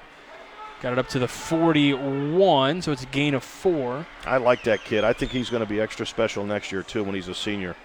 He's got that running style like Marcus Allen. Ooh. Tall, slasher. I like it. Waiting for this play to come down here. The play clock at 10. So trying to eat up more of that clock. We're in the 4th. 8:35 left to play. The give Look at that. Is to Marshall again. He gets up to the 25-yard line. I love it. Straight north and south. I love that kid running the rock, man. He's doing a great job.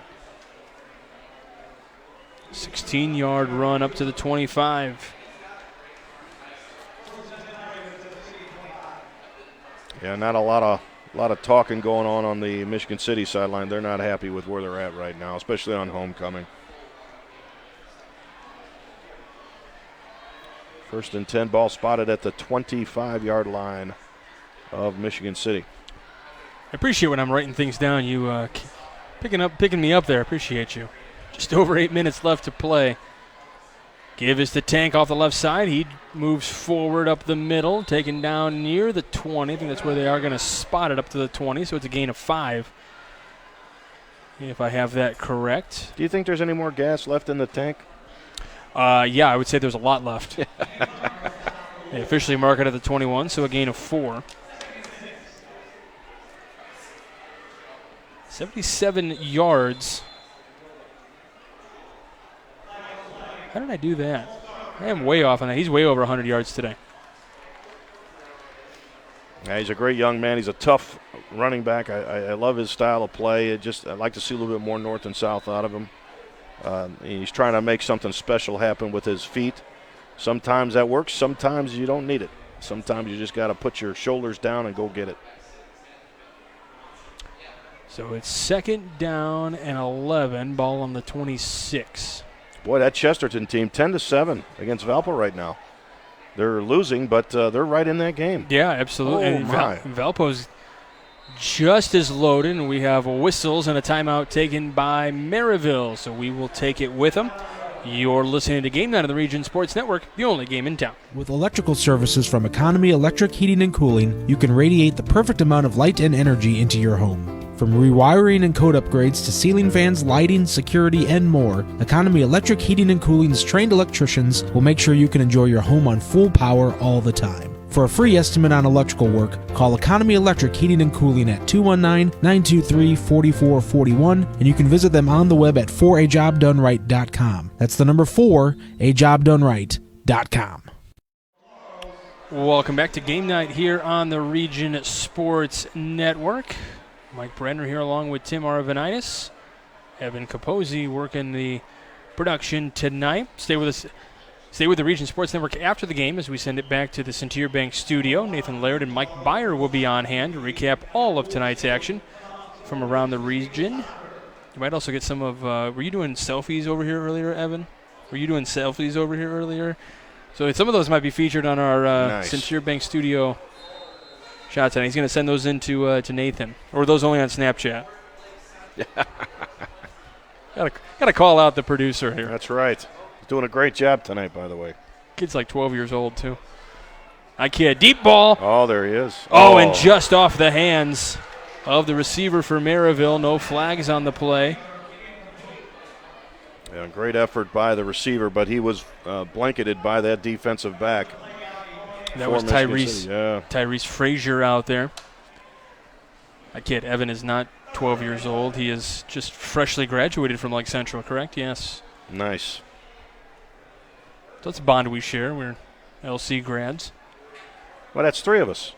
You're an LC grad too? 1984, yeah. Yeah, we should be doing the LC game over at LaPorte tonight. Yeah, big old 1984, man. I'll tell you what.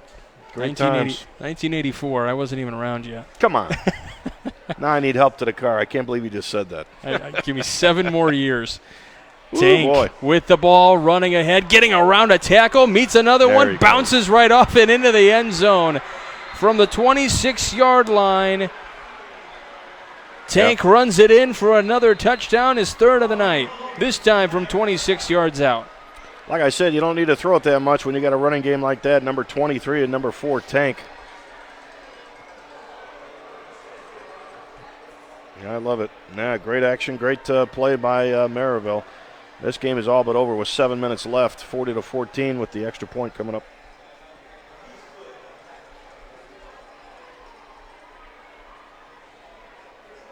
This kid is absolutely something. His 3rd touchdown tonight. I have him unofficially for about 152 yards rushing on 26 rushes. Oh, blocked. This is a block, so the extra point is no good. Off the extra point from Almaraz. So 40-14 your score with 7 minutes to go. You're listening to Game Night on the Region Sports Network, the only game in town.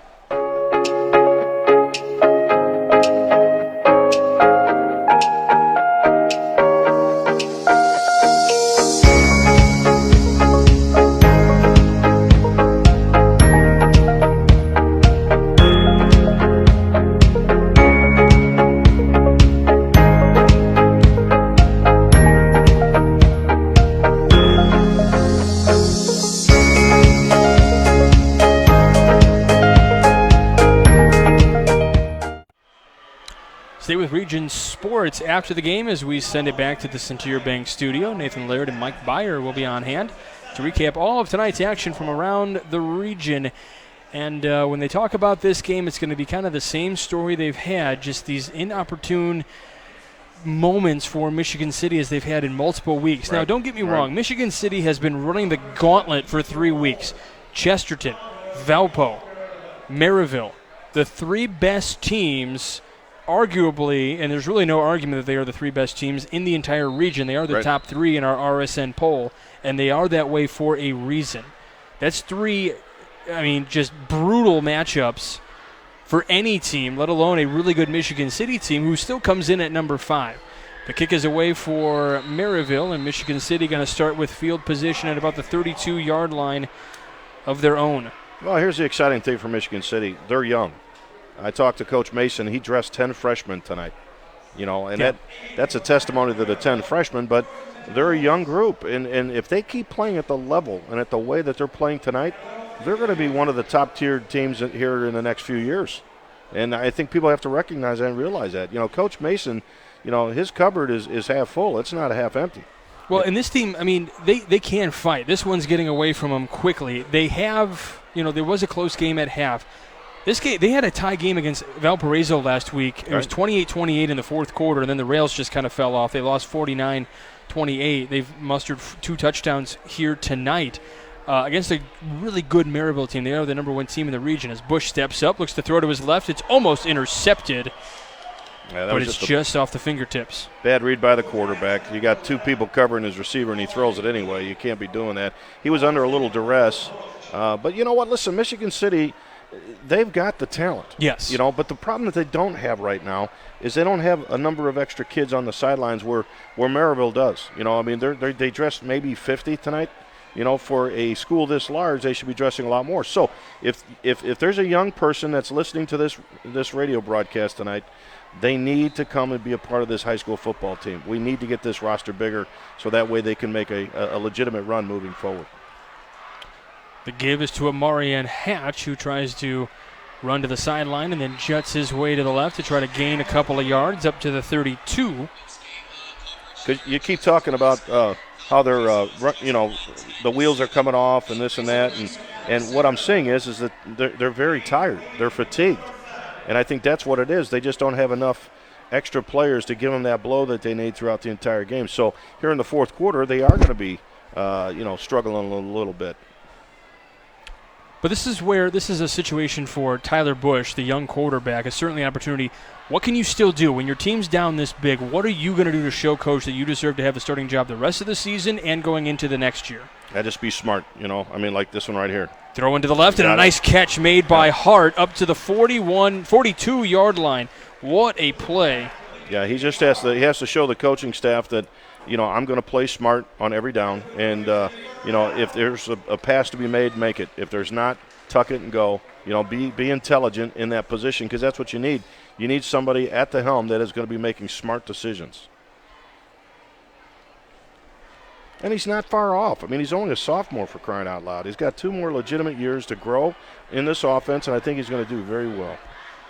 Stop clock's under 6 minutes. Here's the give to Hatch again on the right side. He moves to his left to try to get up to the 48-yard line. They were at the 42, so it's a gain of 6. Tyrese Frazier on the stop for Maryville. Now we got a little injury here. I think somebody might have another cramp. From Maryville. Maryville, yeah. So we will wait just a All right, so we will step aside for just a moment. You are listening to Game Night on the Region Sports Network, the only game in town.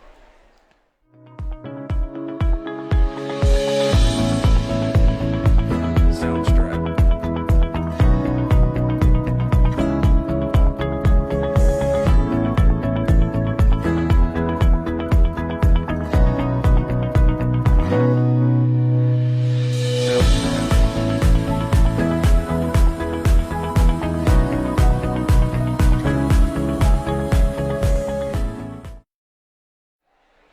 5:47 left to go here in this matchup between Maryville and Michigan City. It's a top 5 matchup, but the score wouldn't suggest that.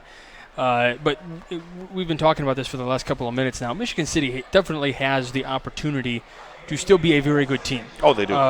They most of the teams they're going to face in their sectional are not the same teams that they face throughout the season.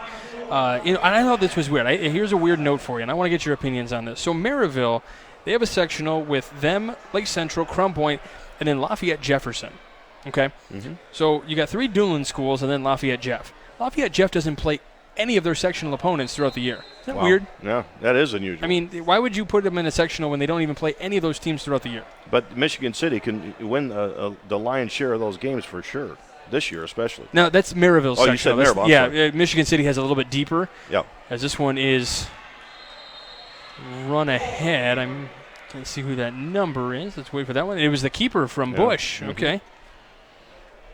So he jets ahead up to the 48 on the other side, so they are a yard short. They might measure it to see if it's going to be nope, they have another injury for Maryville again. Now, I think Maryville can cut through a lot of their sectional play. And the names you had rattled off, I certainly think that Lafayette Jeff may be a team that they have a little bit of a challenge with, but Coach Cease, it's not his first time at the dance. He definitely knows how to prepare against a tough opponent like Lafayette. So. Yeah, I'm not saying that you can't, this route isn't. I just thought it was weird that a team in a sectional doesn't even play any of the other opponents throughout the year. I don't know if that might be pretty commonplace in here in the IHSAA. I just haven't looked that far into it. I just thought I would be really okay. So they have that marked on the 49.5 going to, or I guess the 48.5 technically. I know trying to ask for a measurement is kind of pointless at this point, but. I marked it at the 49, but it's 3rd and 1 here. Michigan City just trying to still keep something going here, trying to find some positives in their offense. First down. It is going to be a first down. Bush keeps, again, this time up to the 46. Yeah, great play by the front line of Michigan City. I love that front line play when you can get 2 or 3 yards for that first down when they only needed a yard at the most. You got that big push up front against a very big defensive line from Maryville. So, great effort by Michigan City. And one thing we talked about the offensive weapons for Michigan City here, but I think the X factor in all of this for Michigan City is going to be Coach Mason. I think he is by far the X factor. Bush looking to go deep. It's almost intercepted. Yep. He had an intended target. It was thrown way too far to Laurent. And it was almost intercepted. It was off the fingertips of Devin Jarrett for Maryville. Well, if you want that to happen, that if the receiver can't catch it, nobody can. I mean, that's how it's got to be played, and just a little bit overthrown, but that's the way it has to be. You don't want an interception at this point. That'll really demoralize the football players. And that's when you throw the long pass on 1st and 10. So it's 2nd and 10 on the 46-yard line. Little lateral pass to Laurent, who drops it. Yep. Had a little bit of running room. Would not have been able to get the first down, though. You know what it is the receiver started to look downfield before he actually caught the ball. That you can't do. Secure the catch first. Mm-hmm. That's right. Yeah, we're getting we've been getting swarmed by bugs pretty much this entire broadcast. We've had bees, random-looking insects. Well, I'm feeling a little bit more of a breeze, and I know we're going to be getting that rain here soon. So it's starting to get the breeze has picked up. Just a touch.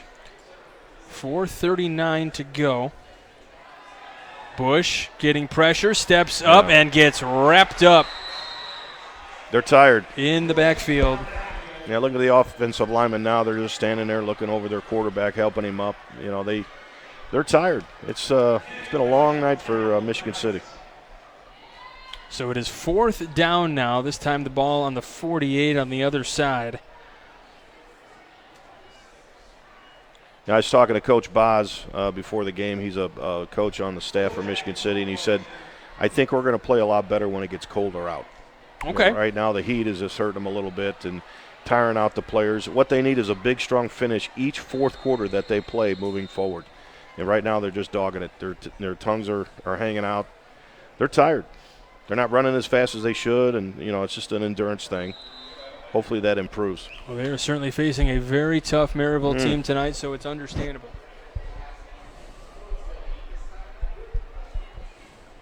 Bush is going to punt this one away. He's got a pretty good leg to go along with a pretty good arm. This one takes a bounce at the 25. Yep. And that's where Maryville will take over. With 3:47 left to go. So right at the 25. So let's look at Maryville now. This team is obviously very, very loaded, very, very good, has the offensive power, has a great defensive presence. Question is going to continue to remain, can they finally get past the semi-state round? Oh, I think they have a good shot this year. I really do. They believe. They've got talent everywhere. Offensive line, defensive line. Their secondary is stout. Their offensive, arsenal is right where it needs to be. The talent is exceptional. They just have to, like any football team, they got to go out there and play perfect. If they can do that, they can beat anybody. Yeah, I can't disagree with you on that one. It is, let's see, was it Tank on the carry there? Yes, it was. Okay. Simple couple yards here is all. So he gains a yard. It'll be 2nd down and 9. Yeah, they're going to let that clock wind down. I have him for 153 yards unofficially. That's a good night, isn't it? Yeah, it's all right. Yeah. It's also on 28 carries. Yeah. 28 carries for 153 yards. But there's so many of these just 1 yard, 3 yards, 2 yards. This one gets stuffed in the backfield. That's a new running back, number 43, I think. 47? Looks like number 47. Cargill. Yep. And maybe Tank's night is done. Get some younger athletes out there on a Friday night. That's very important as they develop in football. Now, I do see a flag near the 21-yard line there. He picked it up, huh? They might have, yep, because we're still at the... There we go. We're at the 27 now. Yeah, they're just waiting now. Taking their time. They got 17 on the play clock. No hurry. And the clock continues to run the other way. 2:40 left to go. Number 14 is in at quarterback. So it's Jalen Thomas for Maryville. Gives it off. Tackled by number 11 for Michigan City. That was somebody that we thought was going to be injured. That is Jahari Branch. Yeah, you can come back from a muscle strain. But you're more apt to getting them if you don't hydrate. And now that you strain that muscle, it's easier to strain it again. So they got to be careful with him. And if he can go, that's great. I mean, there's not much they can do with a muscle strain as long as it's not a muscle tear. You get a muscle tear, and your season's over. And 10 seconds on that play clock with 1:50 remaining in the contest. All right, Coach, I'm going to have you start thinking. We're going to jump right into our award winners here in just a moment. And the keep by Thomas as he juts forward up to the 45-yard line, and he may stay down a little bit. He looks a little bit touched up. Oh, boy. So we're going to have a timeout. Let's step aside for just a moment, Evan. We're going to start thinking about our award winners. You're listening to Game Night of the Region Sports Network, the only game in town. For over 113 years, Burns Funeral Home and Crematory has been assisting families in their time of need. Serving Northwest Indiana, the staff at Burns Funeral Home and Crematory will help guide your family in creating a meaningful ceremony to honor the life and memory of a loved one. Whether it's a simple, elaborate, traditional, or unique service, the caring family at Burns Funeral Home and Crematory will tailor a ceremony to fit your needs. Visit them on the web at burnsfuneral.com or give them a call at 942-1117. The news says Gen Z is struggling. I've got news for them. I wait tables, but last week I built a field hospital. I put out a forest fire. I stopped 1,000 attackers. And a natural disaster. I've saved lives. And led a team on patrol. I serve. Well, I go to school full-time. While I work full-time. Greater the challenge, the the stronger we become. Welcome back to Game Night here on the Region Sports Network. 96 seconds left remain in this game, and the backup quarterback, Jalen Thompson for Maryville, is gingerly and not necessarily under his own power. Yeah, he is getting helped off the field, so we'll have to see who comes into quarterback. If it will be Angel Nelson, I have a hard time believing it will be, as he was one of the players helping his backup off the field. Yeah, they got to bring somebody in there. Who is he? We'll figure it out. We'll figure out all the players coming out here. Number 12. It is Angel Nelson. There he is. 5'9", 165-pound senior. He was halfway to the showers before he realized he got to go back out there. Like, hey, wait, hold on. Well, it's first down. All you got to do is take a couple knees, actually. I mean, you don't even need to get a first down here. To just keep running the ball. Yep. Take a knee. Clock has officially started. 90 seconds remain, and they're going to take the knee. So, Coach, let's go ahead and name our award winners. I know we were kind of thinking about that. I gave you a little time to think. Let's go ahead and name our Crowell Companies Lantern Man Superhero of the Game. Brought to you by Crowell Companies. Proud to recognize superheroes on the football field. They have offices open 9 to 7 Monday through Friday, and Saturdays till 2 in Highland, Maryville, and Michigan City. Well, you know what? I like Justin Marshall. Okay. I really do. 2 touchdowns on a slant route to the end zone. Had a very, very important part. He ran the ball real well. I like the guy. I think he's got a bright future ahead of himself in this game. It was an easy decision. All right, Justin Marshall. I have him unofficially for 94 yards in receptions as Maryville continues to run this clock down. We're at 38 seconds. He had 2 touchdowns on 2 long passes, a 30-yard and 45-yard reception for touchdowns. So, yes, a great candidate for our Crowell Companies Landerman Superhero of the Game, who are proud to recognize the superheroes on the football field. Let's go ahead and go with our IKORCC Play of the Game. I like that kid that intercepted the ball in the end zone, Rocher, the Frenchman, who actually took the ball. Philip Rocher, as it turned the game around because Michigan City was moving forward. They were ready to score, and he made that null and void by that interception. So I think that was the play of the game. Game is officially over. 40-14 your score. Maryville gets the win. But, yes, the interception by Philip Rocher of Tyler Bush, that was Bush's second interception of the night, certainly stopped any momentum that Michigan City was building. And they looked like things were starting to still stay interesting. Right. But definitely – I'll write down the score real quick because they already flipped off the scoreboard really quickly. That's here. what happens when you lose. Right? So 40-14 the final. But, yeah, a great candidate or a great pick for our IKORCC Play of the Game. Let's go ahead and go with our Great Lakes Roofing Blue Collar Player of the Game, brought to you by Great Lakes Roofing. Visit them on the web at greatlakesroof.com. You call him Tank. I call him Lavarion Logan. What a great running back he is. He's tough. He's worth the price of admission. He's a pound and ground guy. Does a lot of jump cuts, but you know what? It still makes the running of a running back look easy. And when he needs to, he'll put his shoulder down and he'll run somebody over. So had a very good outing tonight. I think it was 28 carries for 150-something yards, and a couple of TDs. So, he's a tough guy, and he earned the award. Yeah, I agree. Certainly a very well-deserved winner of that award. Yeah, I had him for 28 carries, 153 yards, 3 touchdowns. Not official stats. That's just what I was doing, and I, had to take my shoes off for half those numbers half the time anyway. So, is that why you were doing that? Yeah, absolutely. So I have that, the odor that was coming from there. All right, our executive producer, Chris Ramirez, coordinating producer, Nathan Laird, your broadcast crew tonight, myself, Michael Brander, and the great Tim Arvanitis. Evan Capozzi doing a great job tonight on the production. Big thanks to Greg Schaman here of Michigan City, the AD, for getting us all set up and all the stats and everything we needed. Phil Mason and Brad Cease as well. They gave us everything we needed, the depth charts, the food. stats, and food. Yeah, everything we needed here tonight here at Michigan City. So big thanks to those guys. And, of course, a big thanks to you on regionsports.com and facebook.com/regionsports. Without you listeners, we wouldn't be able to do what we do and bring you all this great coverage. So thank you for tuning in.